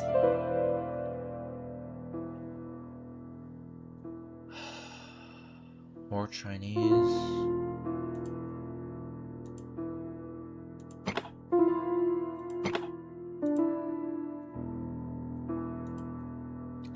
So wait a minute. Franklin's... Where would his trophies be, actually?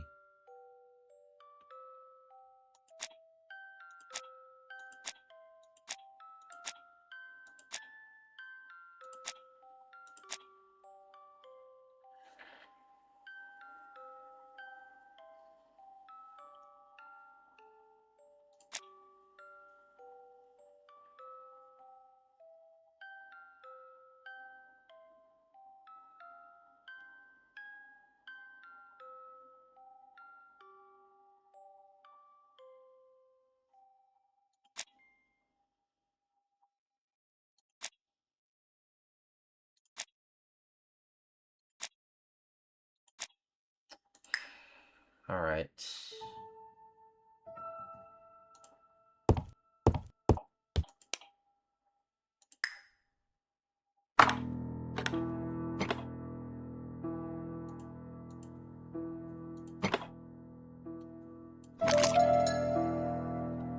The plates around the picture appear to have unlocked.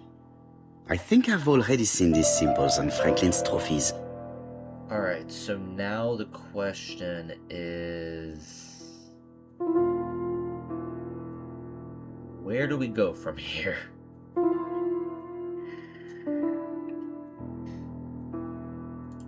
Wait a minute. Oh, wait.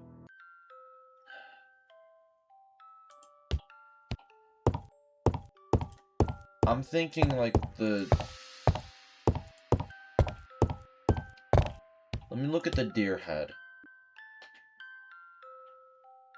Alright, let me just take a picture of that.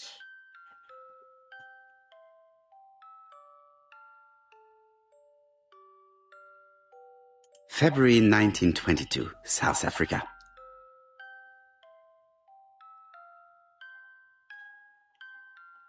Okay, so there's that symbol there.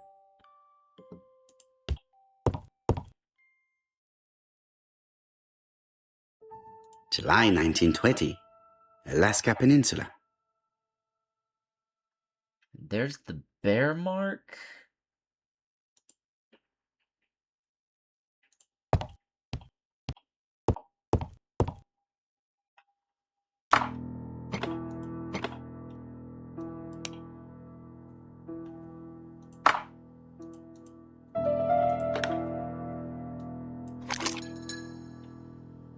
The plates around the picture appear to have unlocked.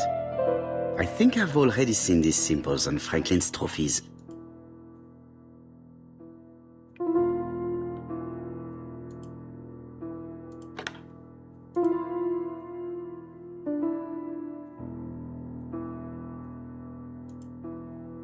Alaska.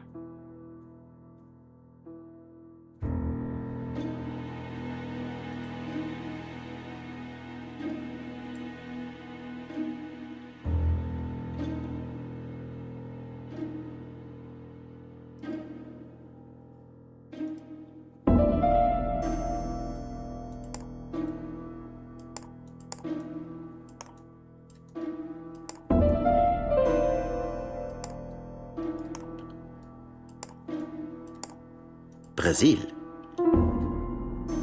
Brazil. South Africa.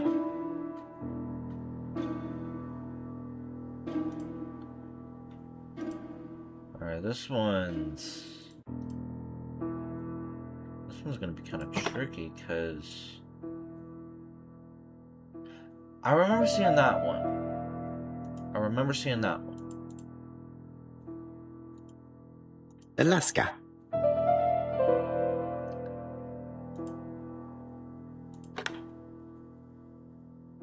Okay, but the problem is there's two above Alaska.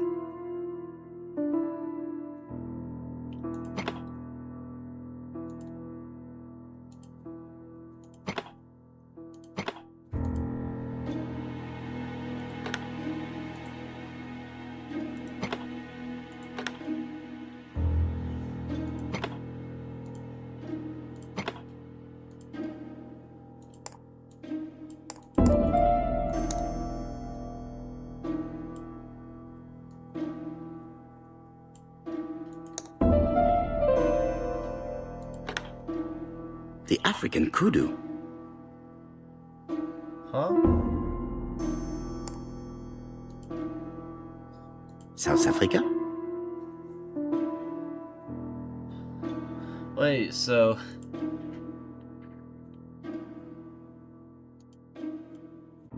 You no longer play with these?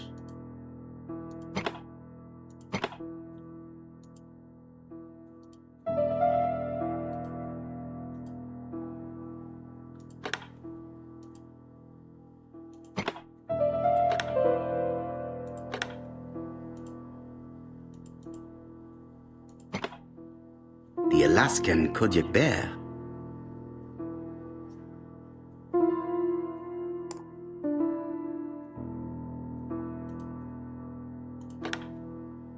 The lion of Sumatra.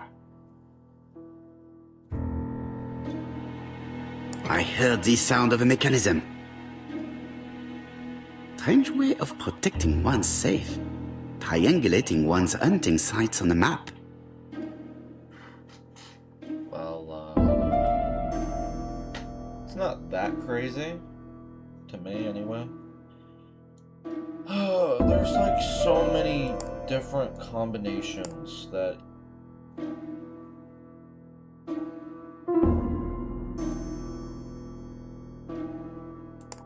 Alright.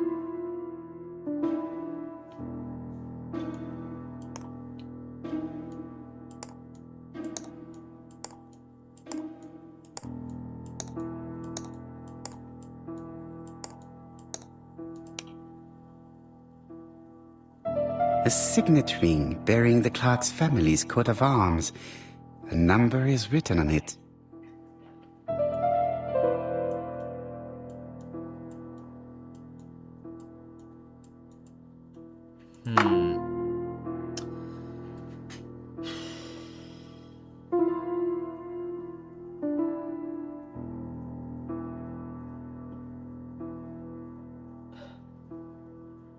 Oh man, this is tough.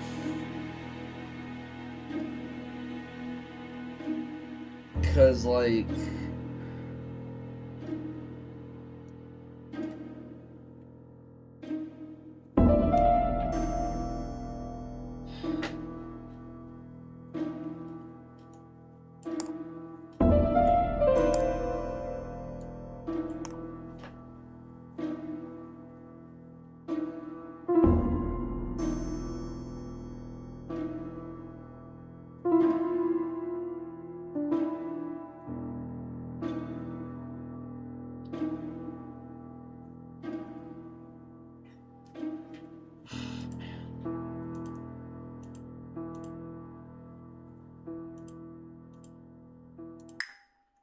Might have to use a Okay, so 5.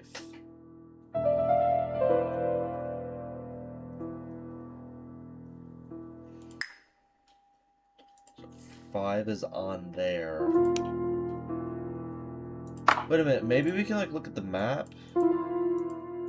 Alright, nope, the option to look at the map is no more. This skeleton key would be very useful for opening the locks I have not yet been able to open.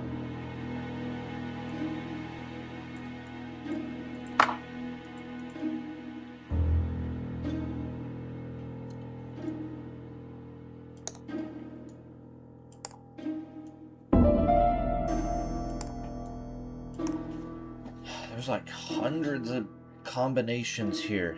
999 combinations. Can always start.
Am I doing this right? Am I doing this right? I feel like I have the one correct. I just need to figure out the rest.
These documents are very likely going to help me for the rest of the inquiry. Cause like I remember seeing 1587 somewhere. I just can't remember where. A dozen gold sovereigns, some shares for the Southern Railway and some treasury bills. This is not worth much, hardly enough to justify your robbery. A dozen gold sovereigns. Alright, yeah. A dozen gold... Shut up. Eton College School year, 1912-1913. Franklin Clark. School report for Franklin Clark. According to his teachers, Franklin was a good student, but lacked discipline. Kind of describes me. Sir Carmichael Clark, Campside, Churston, Devon, to Mr. Franklin Clark, Peninsula Hotel, Salisbury Road, Tsinchasui, Kowloon, Hong Kong. Campside, 1935, January the 12th. Dear Franklin, first, I wish you a good start to a successful new year. I have received your letter dated December 10th. Thanks for defending my interest against Wang, this robber. Things could have got pretty bad if you weren't a real cold-blooded guy. I envy you for that. Things go on here much as usual. Charlotte is moderately free from pain. I wish one could say more. You may remember Thora Gray. She is a dear girl and a greater comfort to me that I can tell you. I should not have known what to do through this bad time but for her. She has an exquisite taste and shares my passion for Chinese art. No daughter could be a closer or more sympathetic companion. Life has been difficult, but I am glad to feel that here she has a home and true affection. You wrote me you want to stay in China for 1 more year or even longer. I don't object. The longer you stay, the more opportunities you will have to increase our collection. Nonetheless, you should know that we miss you here, and that Charlotte will be gone by the time you come back. I am, dear Franklin, your truly affectionate brother. Charlotte Clark, Campside, Churston, Devon, to Mr. Franklin Clark, Peninsula Hotel, Salisbury Road, Tsinchasui, Kowloon, Hong Kong, Campside, 1935, January 1st. I wish you with all my heart a happy year 1935. Writing my greeting cards, I have affectionate thoughts for you. Always smiling as a child, sailing to distant countries and bringing back to us trunks full of wonder. At home, everything annoys me, starting with this young Thora Sir Carmichael is so fond of. I have nobody to share my feelings with, so I write to you. How can I tell you what happens to me? The simplest way the better. I am doomed. I still have 1 year to live, no more. How do I know? I opened the secret drawer of Carmichael and read a letter not addressed to me. In this letter, Dr. Logan tells my husband in the most direct way the truth he conceals from me. Sir, I know. But my husband doesn't know I know. Please don't tell him. And if he shares the truth with you, act as you were surprised. Carl will probably speak in his usual convoluted way, but I wanted to be the first to announce it to you. It does matter to me that you are aware of what happens in Comside. Warm regards, Charlotte.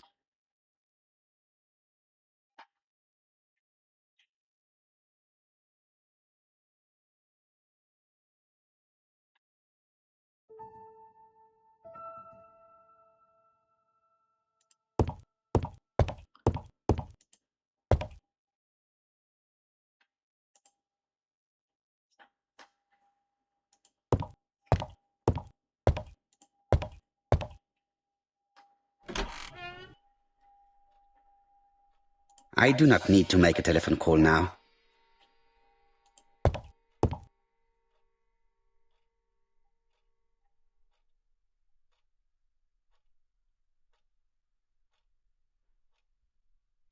Must have already done that one. I've finished with this subject.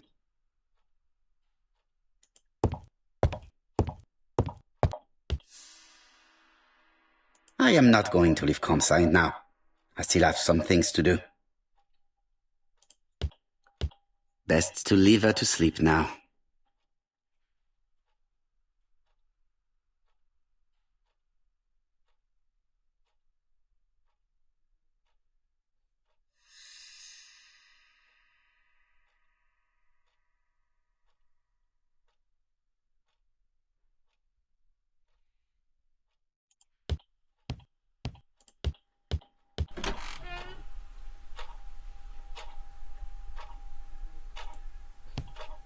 Sir Carmichael's collection could rival that of a major museum.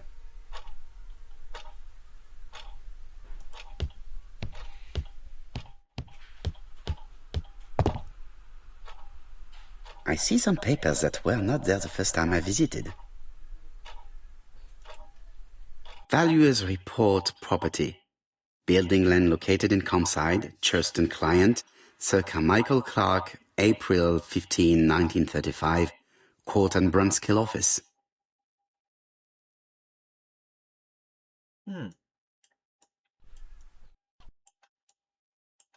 Court and Brunskill. The name is familiar. Is that not the name of the firm Donald Fraser works for? Oh? These daggers are only ceremonial weapons. I do not think that the crime weapon is here.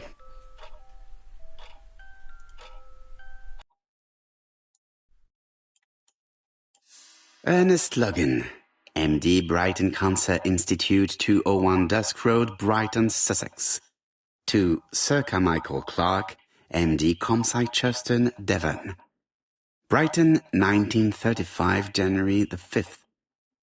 As a man of science, I owe it to you to be completely frank. Lady Clark, your wife... I estimate that Lady Clark's life expectancy is no more than 1 year. Hospitalization would not help in her case, so I advise you to keep her at home and provide her with as much morphine as required to ease her last moments. Yours sincerely, Ernest Logan.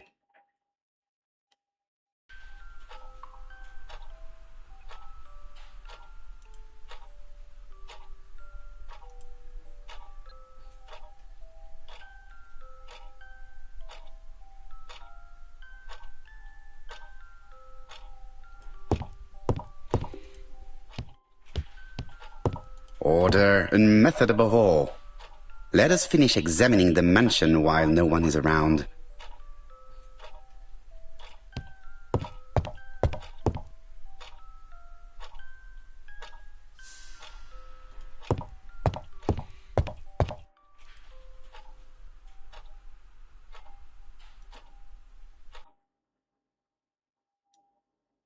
I've already seen similar daggers.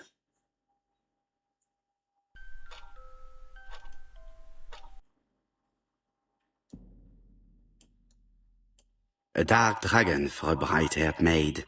C.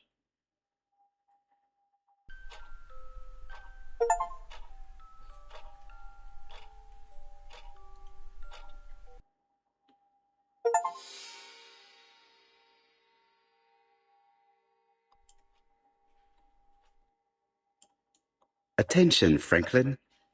Task list. A. Ordering Lady Clark remedies. Done. B. Tidying up real estate property files. Done. C. Calling the lawyer about inventory. Done. D. Update the tenant farmer list. Done. E. Update land rent accounting. Done. F. Ordering a restock of arsenic. Done. P.S. I have left on the living room table some of my things I don't want to keep. The locket and the dagger. I am sure you know why. Thora.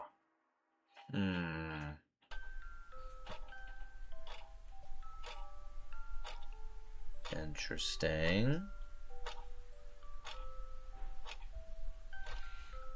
Also, it doesn't help that Thora was talking to a guy whose name we do not know, and I'm thinking that guy is Alexandra. Don't remember his full name, but I do know it is ABC. Inspect the mansion's surroundings. Isn't that what I've been doing the whole time, though?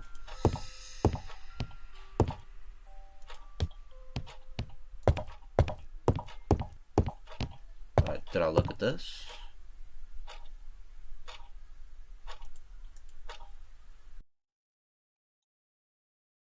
Compass, point to the south. Bronze and magnetite, Han Dynasty, circa 2.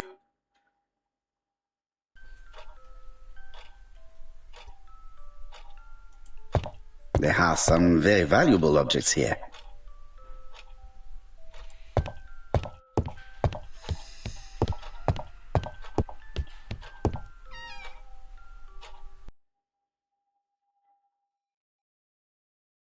Where is the horrible smell of carrion coming from? Is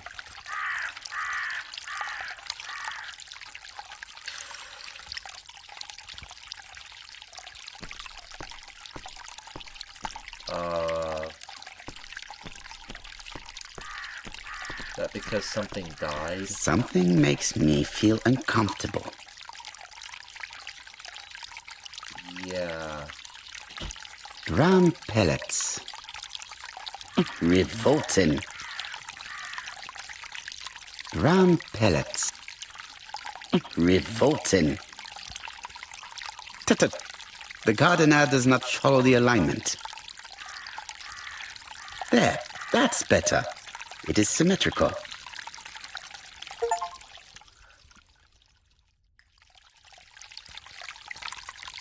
Drum.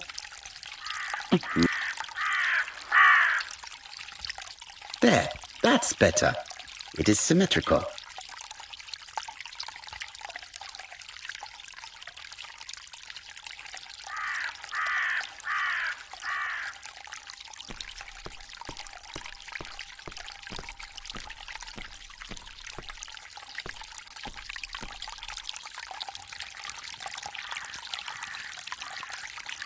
This wisteria is in full bloom.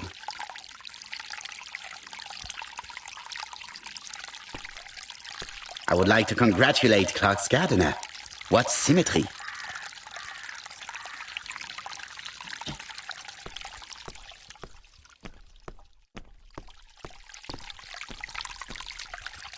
This fountain makes a very relaxing sound.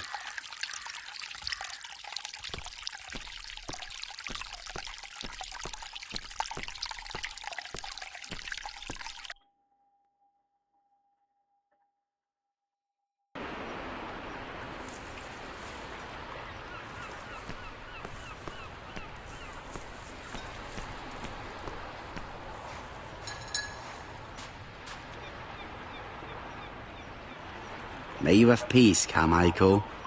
Charlotte.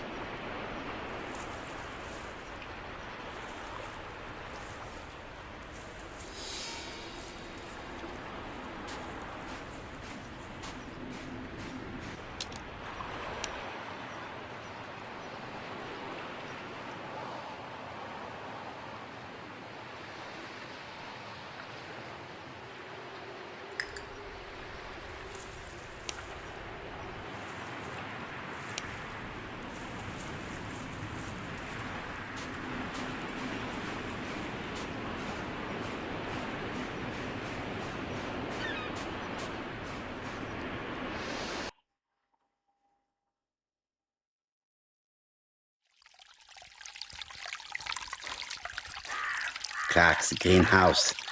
It must hold some rare plants.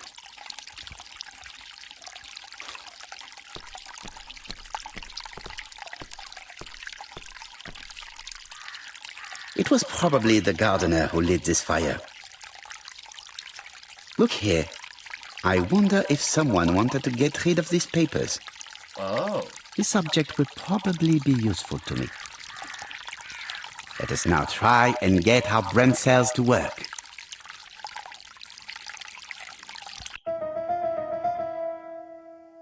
Why did Thor leave personal belongings behind at Comside?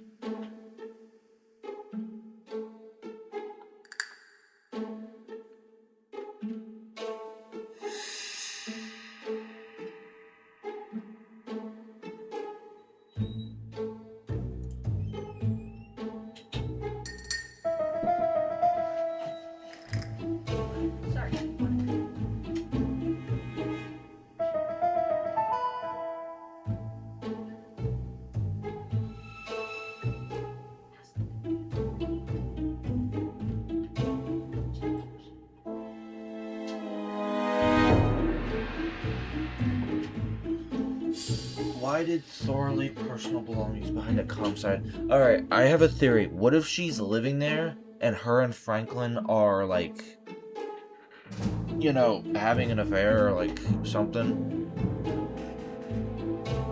Well, not like an affair, but like they're banging is what I'm trying to say.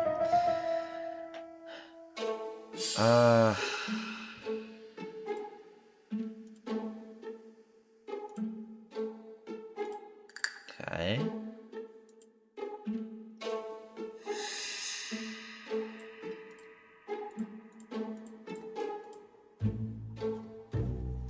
Thora does not want to be accused of theft. But what would she have stolen? Everything that Thor Grey has left behind comes from Sir Carmichael's collection. He most probably gave them to her. But she chose to leave them here rather than run the risk of being accused of theft. It is understandable when you know just how much Lady Clark mistrusted her. Let us now try and get our brain cells to work. Is Thora a poisoner? Lady Clark thinks that Thora Grey is manipulative.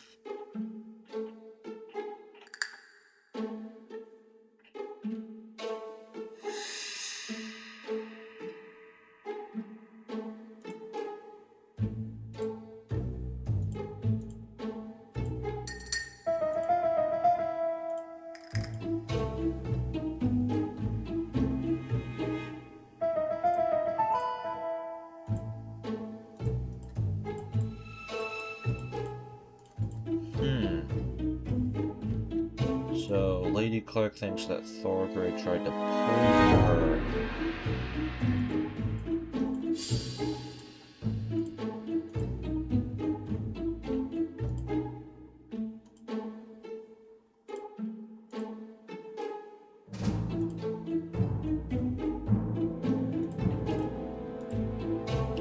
Alright, let's just think for a second. Instead of clicking a bunch.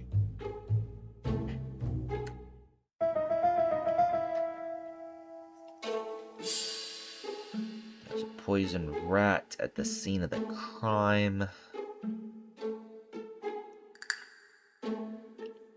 Thora had ordered a rat poison.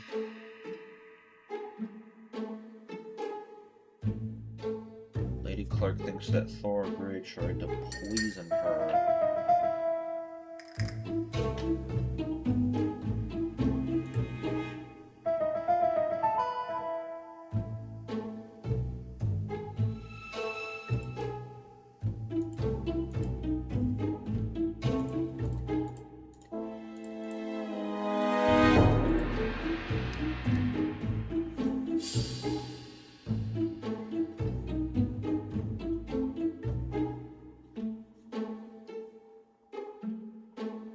Yikes.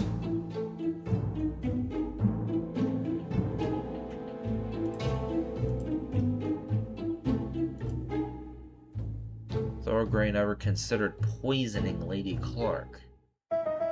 See, I don't know why I didn't put those three together. Thorgray had no reason to kill someone who only had few months left to live. The poison she ordered was for rats. The gardener must have made good use of it, considering the stinking remains on the path not far from the property. I've finished here. I must put the skeleton key back and inform Hastings that I'm returning to London. See, I've been playing this game for a long time, and it's 10:24 at night. So that's why I didn't think of that right away, as I should have.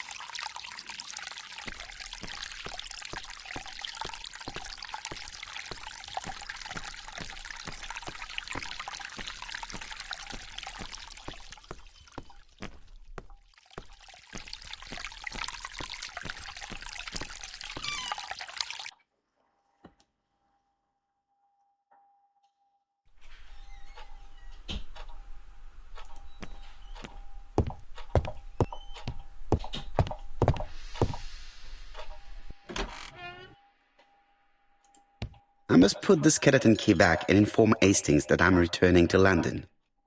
Oh yeah, let's put the key back. April 1925, Aceh Province, Sumatra. April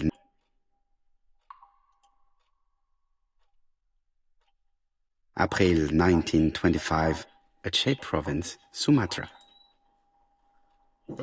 Where do we put the key back?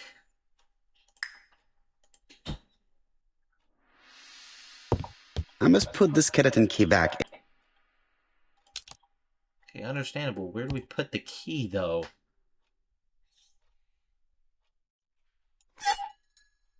Perfect. Nothing else is keeping me here. Okay, there we go. Just making sure. Hello, Hastings? I have finished in Charleston. I will take the first train. Tell me, do you know how to restore writing on a burnt document? Yes, you just have to soak a cloth with a hydrochloric acid solution and rub the sheet of paper. Then the characters appear. Bien. You have been of great assistance, Hastings. Could you please order the solution as soon as possible? Of course, but what documents do you want to read? You will see, my friend. À ce soir.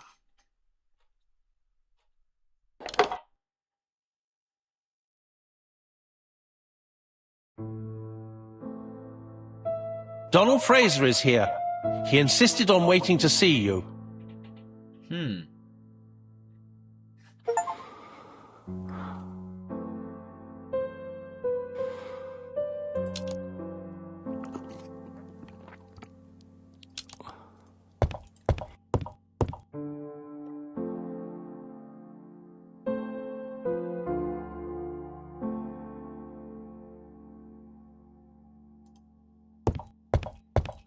I lock my revolver in this drawer. I've not used it in a very long time.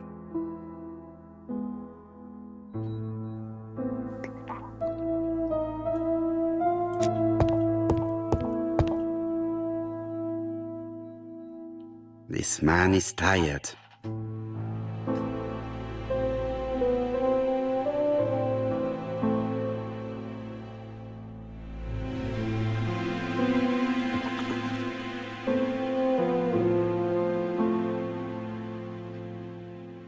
Donald is short of sleep, and it looks as if he didn't even bother to undress before going to bed.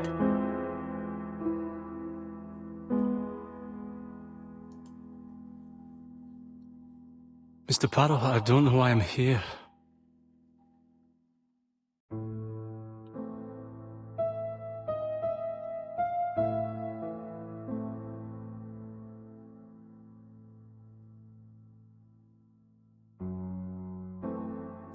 You wanted to talk, and you came to find the only man capable of hearing you. Mr. Poirot, since Betty's death, I've doubts about myself. I don't know what to do. And I keep having a horrible dream 3 nights in a row.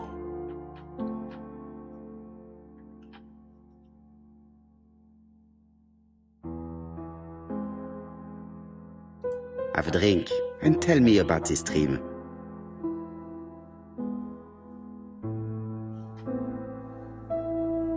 It's always the same. I'm on the beach with Betty. I grab her round the throat and I squeeze and squeeze until she's dead. Her head falls back and I see that it's no longer Betty. It's Megan's face. Have you seen Megan Barnard recently? Yes, our grief has brought us together. I never really knew her before. She's really quite a remarkable girl. But I would never tell her about my dream. Why not? Is it her you are attacking in your dream? No, it's Betty. And once Betty is dead, it's Megan's face that appears in its place. Very interesting. Let us now try and get our brain cells to work.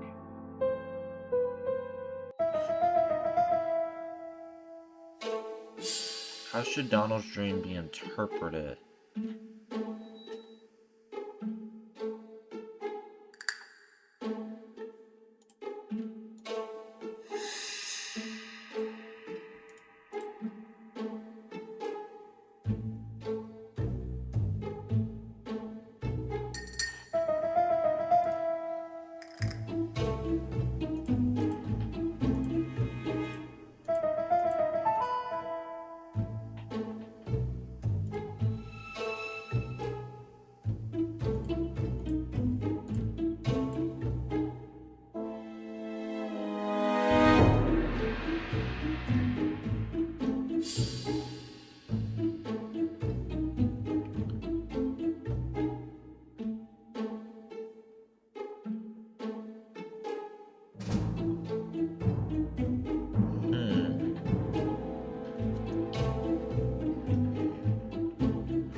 Let me think here. Let me think.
Yeah, but did he even kill Betty though?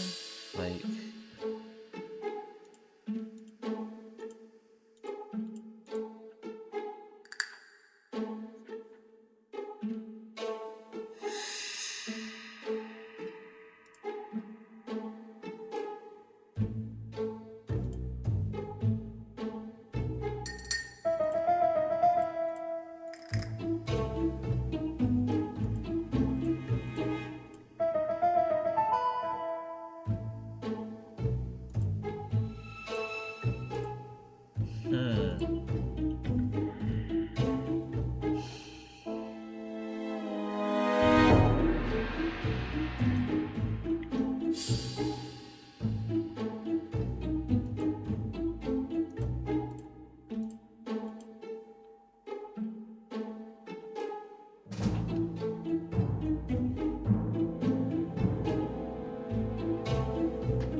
Yeah, this is...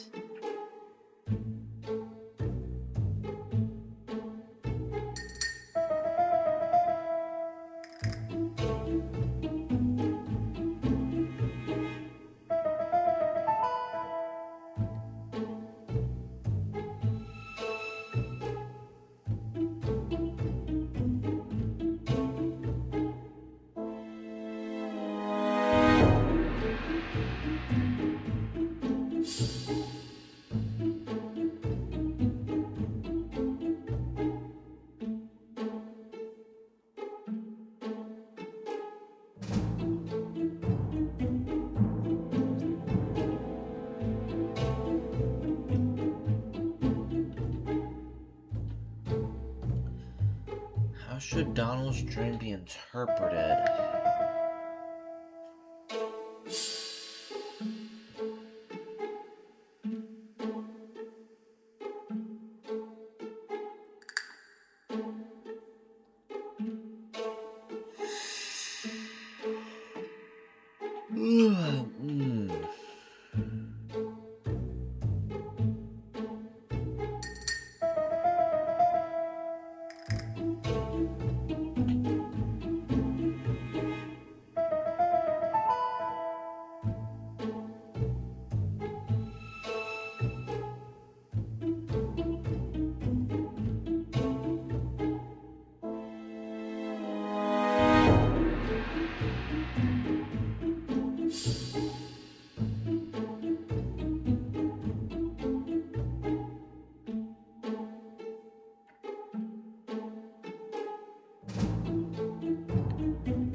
Man, I don't...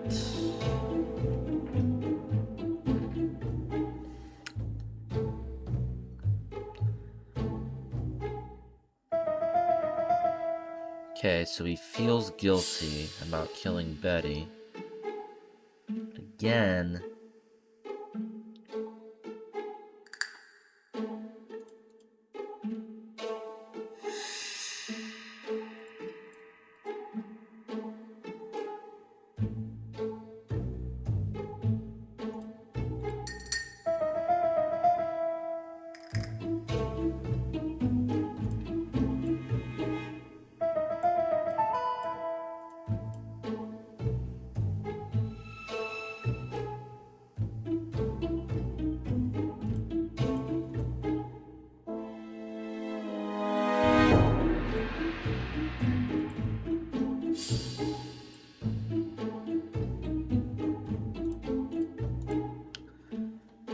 Oh man, this is...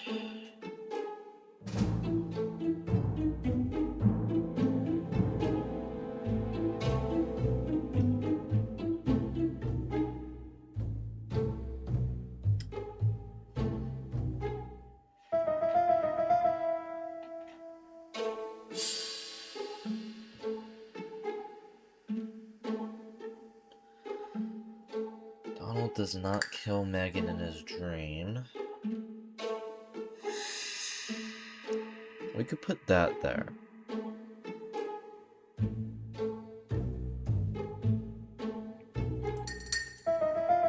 I feel like I've done that like a bunch of other times.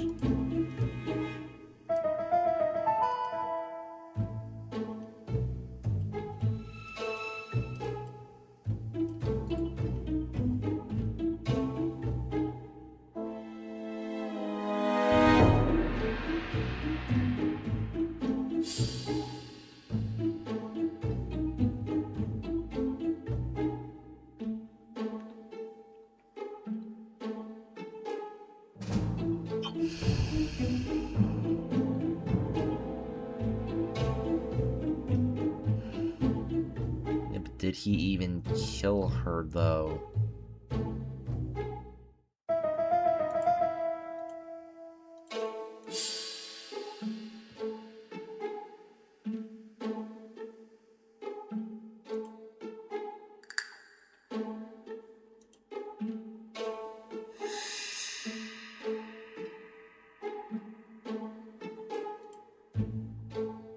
Donald is starting to have feelings for Megan, and he feels guilty about abandoning Betty.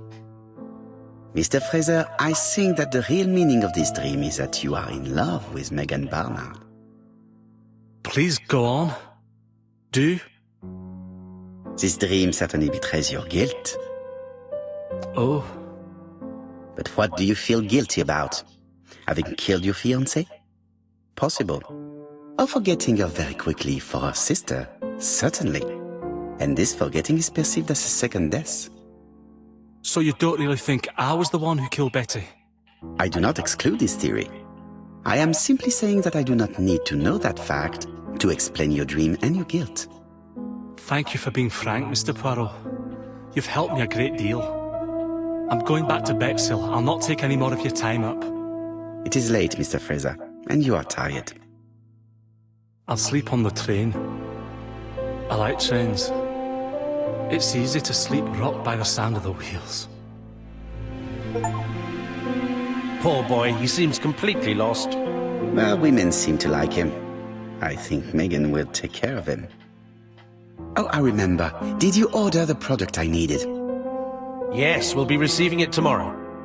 Bien, it is late, and I asked Miss Grey to come tomorrow morning. I have a few questions I wish to ask her.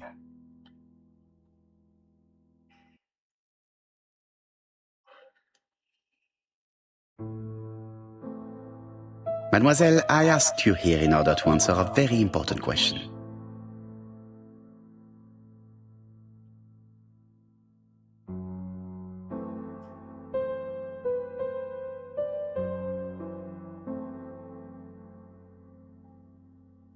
Am I right in thinking you said that you did not speak to anyone on the day Sir Carmichael was murdered? It's the absolute truth. Yet, Lady Clark maintained that she saw you talking to a stranger on the front doorstep. Really? She must have been mistaken. Oh, I remember now. I'd forgotten all about it, but it wasn't important. It was just a salesman. One of those traders who sell stockings from door to door. Can you describe him to me? Medium size, glasses, dark suit, and a felt hat. Not the sort of man you notice. Completely harmless. That's why I forgot all about him. Nothing else? He was very hesitant and shy. Usually door-to-door salesmen are very confident, but he wasn't.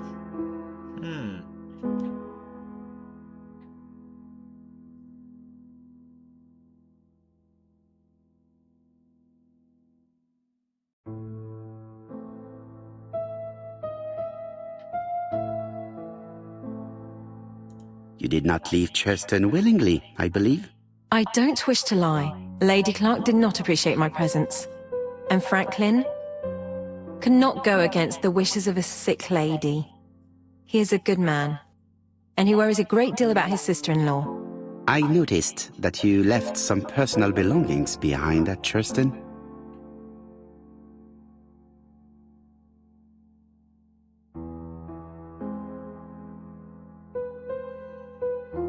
Alright, we have to choose carefully. Collect the objects. Turn to Churston.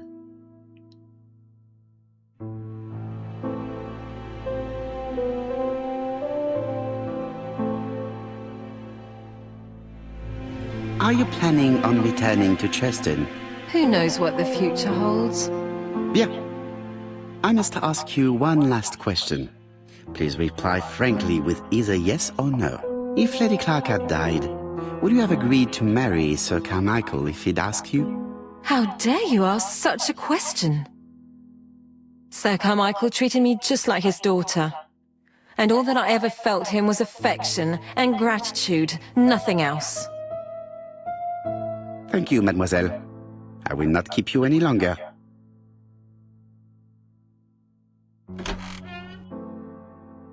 I met Thora Grey on the stairs. Her cheeks were ablaze, and she appeared to be deeply hurt. Poirot, have you offended the poor girl again? Do you have good reasons for accusing her? I accused her of nothing, Hastings. I simply asked her an important question she did not answer. Let us see if we can answer it for her. Let us now try and get our brain cells to work. Imagine I just get the achievement. Imagine I get the like medium donkey achievement. Would Thora have married Sir Carmichael if he had lived? No.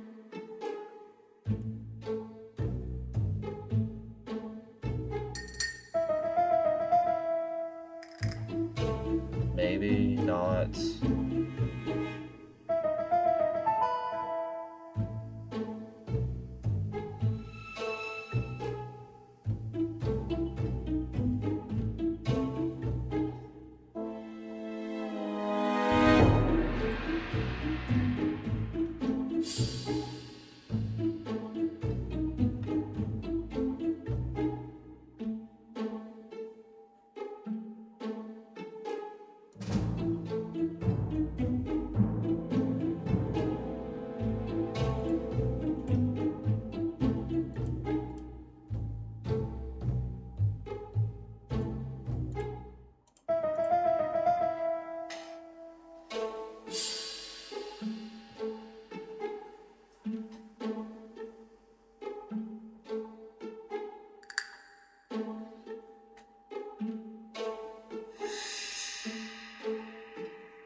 I don't know what a brooch is.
That I think we can mark out.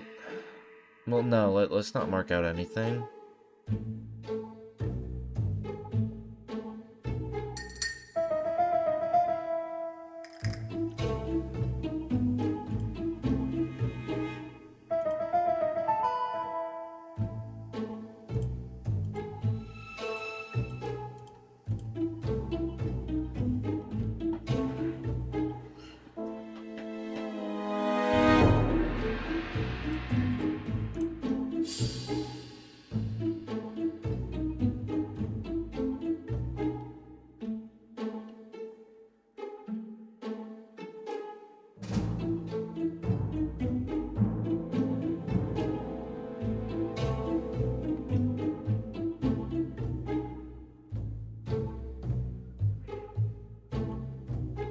Ugh.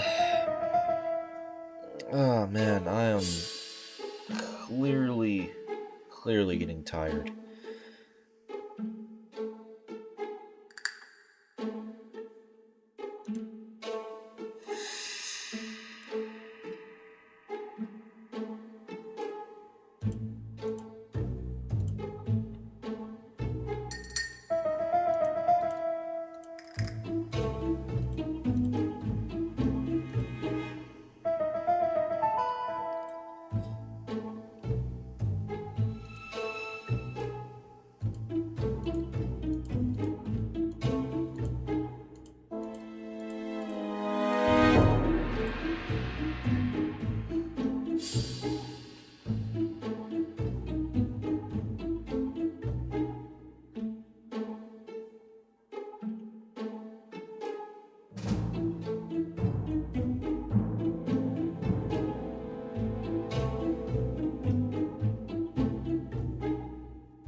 Oh man.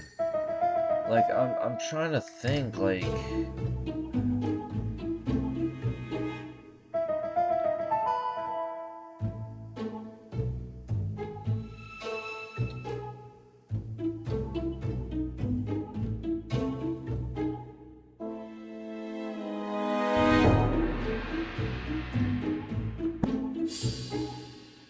didn't mean to touch the microphone.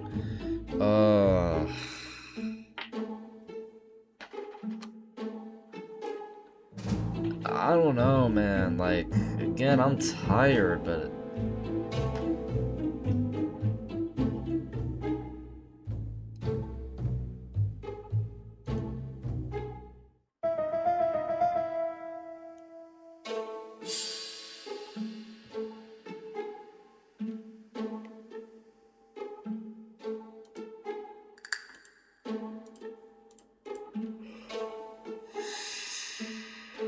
alright, let's just think for a second.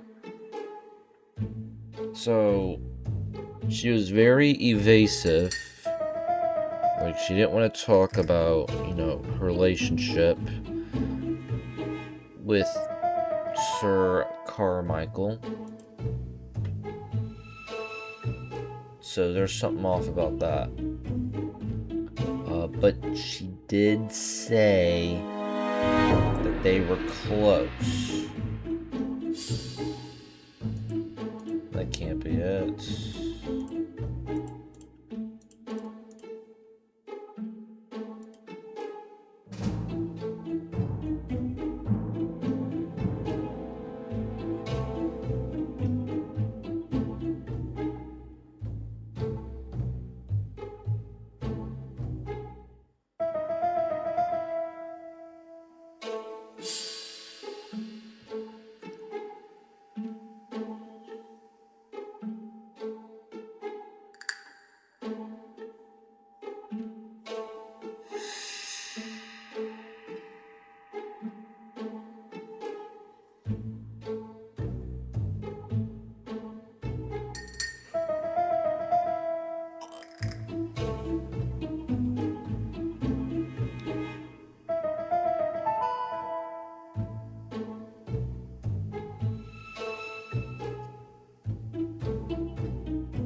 We know this because of a letter that was found.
I don't know.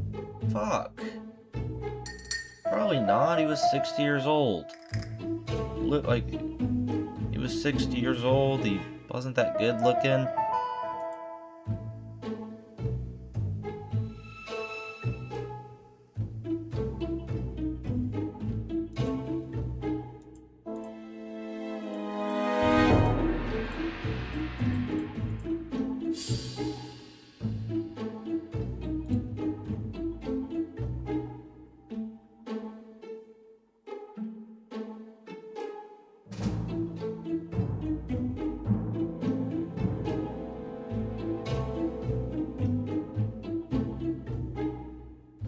Okay, so let's get rid of that. Oh, man.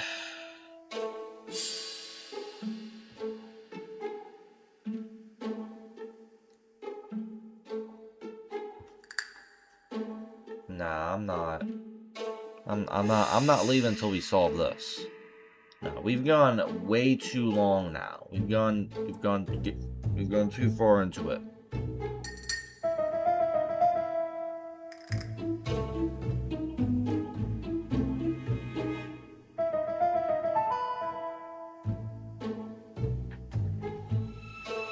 Now, why a brooch would be offered, I don't know.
Fuck. I'm tired. After we solve this bit, I'm just gonna stop. Because my brain is like actually just not in the right place. Like I'm just clicking random shit.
So she was obviously evasive.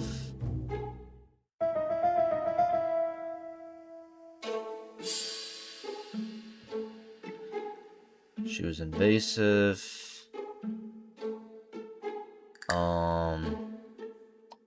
Fuck.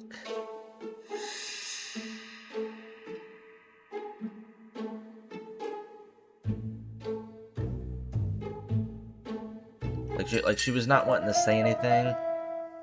She stayed behind to settle Sir Carmichael's affairs, and I don't think, you know, friends or employees would just do that randomly. Fuck! What is it? Just tell me. What is it? Alright. Jesus. I'm about to try every combination here. God damn it.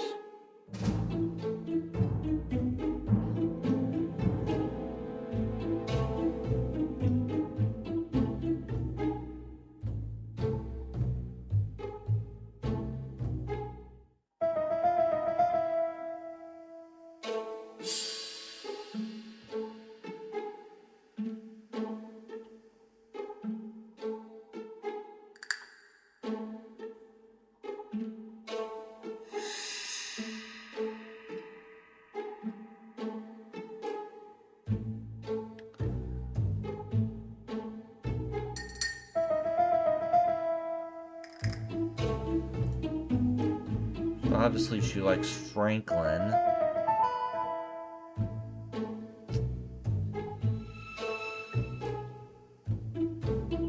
But does she though?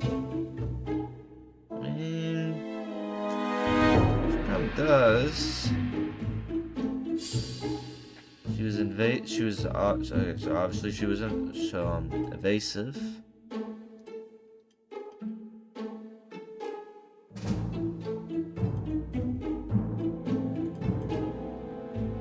No. I feel like I've tried almost everything.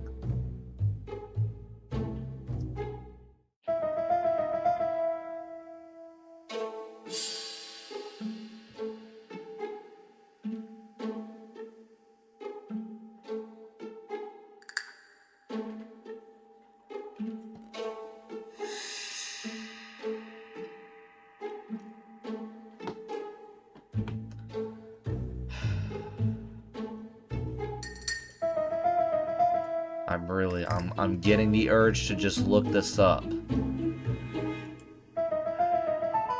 Alright, so let's just try and recap to the best of my memory. So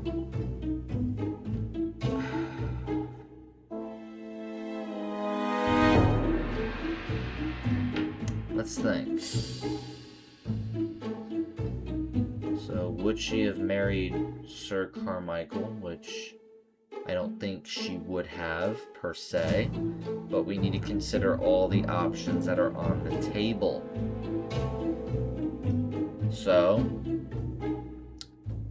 she stayed behind to settle Carmichael's affairs. We don't know what those affairs are. So they were close. Sir Carmichael and Thora. But we don't know what that means entirely. Sir Carmichael had offered Thora a brooch.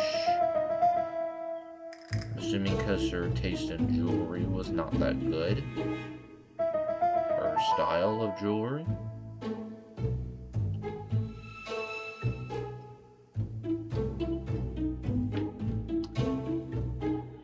Obviously likes Franklin, was evasive about her relationship with Sir Carmichael. I feel like that we can put, I feel like we can safely put that. And then,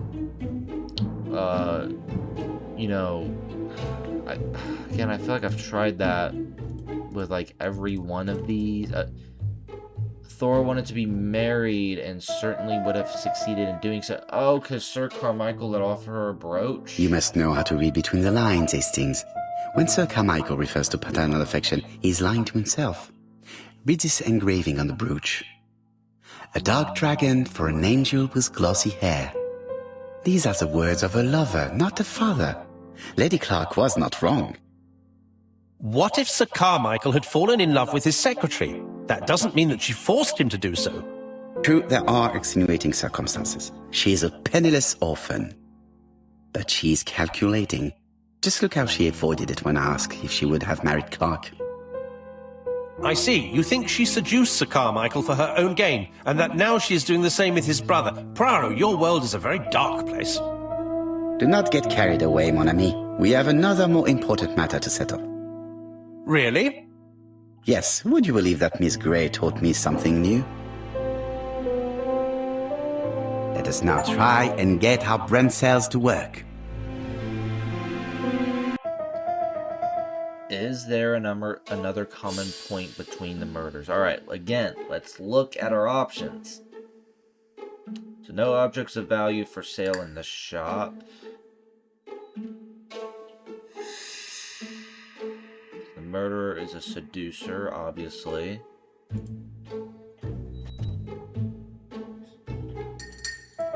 Let's see. Thor Gray saw a door-to-door salesman coming towards the house on the day of the murder.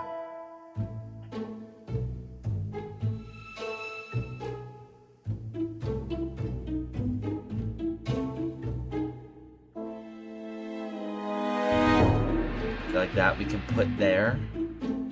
Possibly. Wait, no, we can't, because there wasn't, like, any seduction even mentioned with Mrs. Asher's murder. Let's see, no objects of value for sale in the shop. Hang on.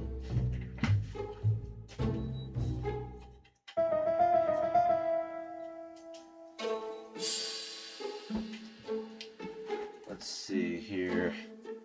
Sorry guys, I just got a milkshake.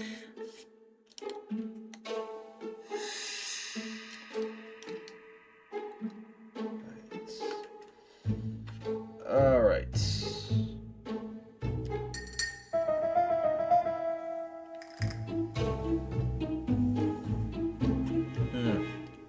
Alright.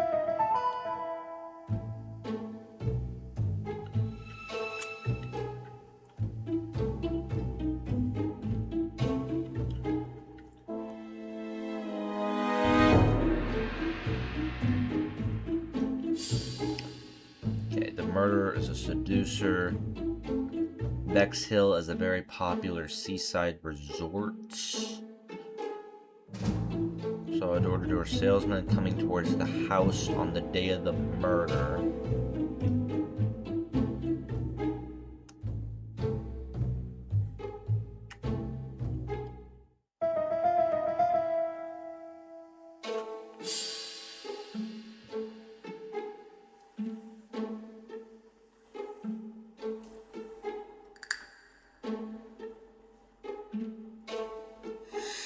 There were many people in Churston.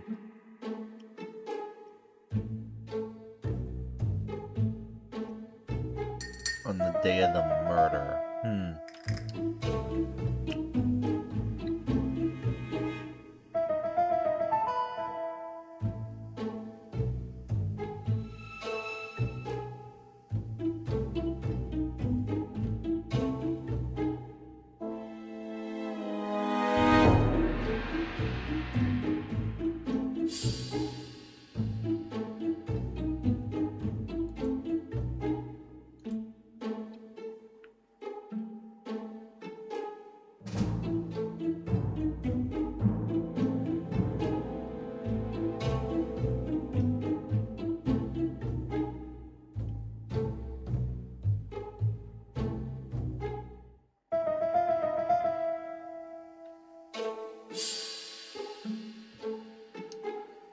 Personal effects.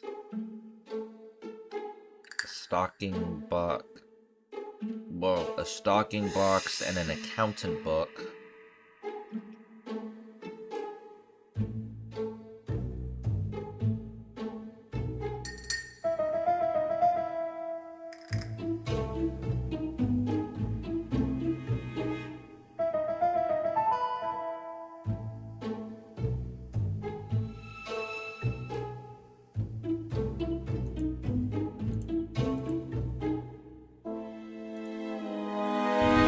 No, that wasn't it. That was worth a shot, though.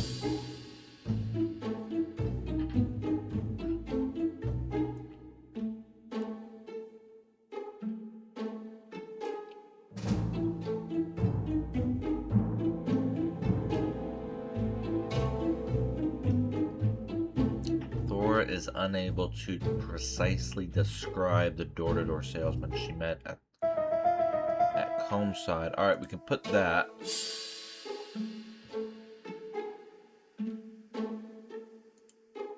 Put that. Also, because I don't think... What did I just hear? I thought I heard something. Personal effects. Because, like, I don't think, like, Mrs. Asher, like... knew what her customer looked like all that well, maybe?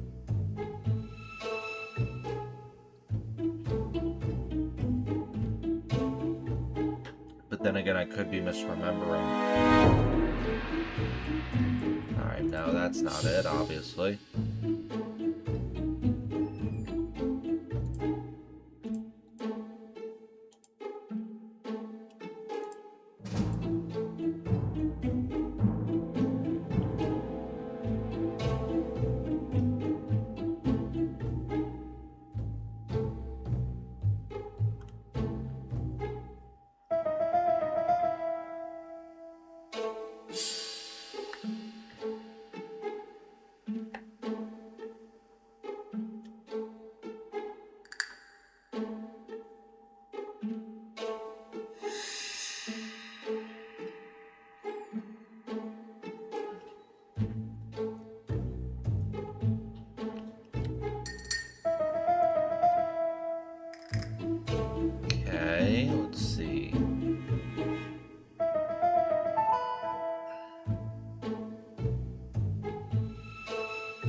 wait, because I thought, like, maybe the comparison of this could be, like, value or lack of value. Like, value wasn't the intention.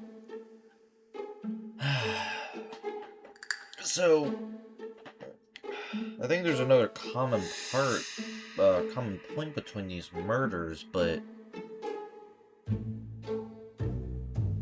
can't exactly place my finger on what it is.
Man, this is... Man, I don't know if it's the fact that I'm tired or the fact that this is another tough one here.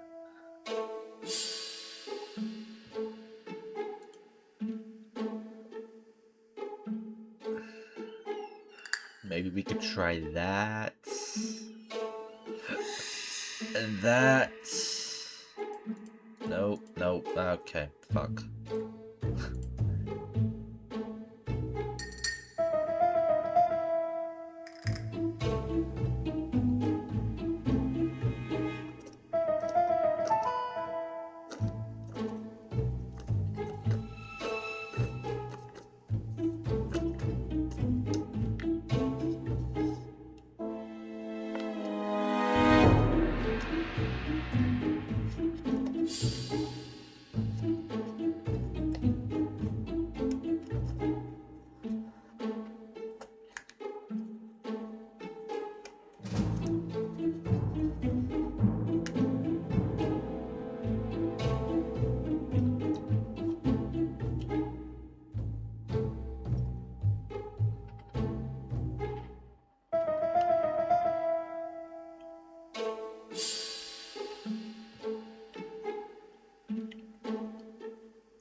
All right.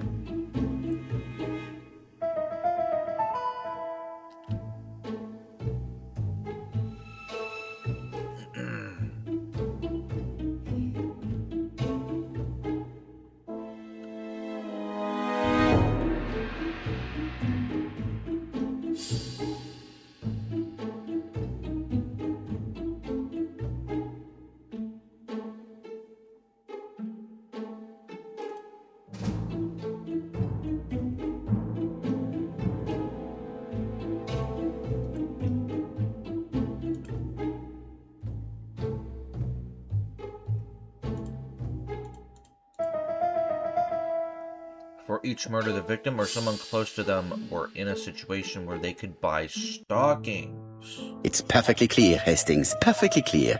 Indeed, a stalking seller visited Andover, Bexhill, and Churston on the day of each murder. We have our suspect. This should be of interest, Jop.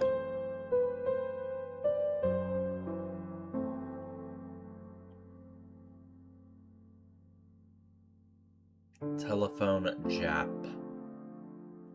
So I'm not actually going to do that. I'm going to leave now before I get too far into this and struggle even further. I need a fresh mind the next time I play this. We're doing really good. I'll be honest with you guys. Whoa! 3 hours! Holy shit, 3 hours. I didn't expect to... Oh, man. Hey, we did very good. We did very good. Alright, that's it, guys. Peace.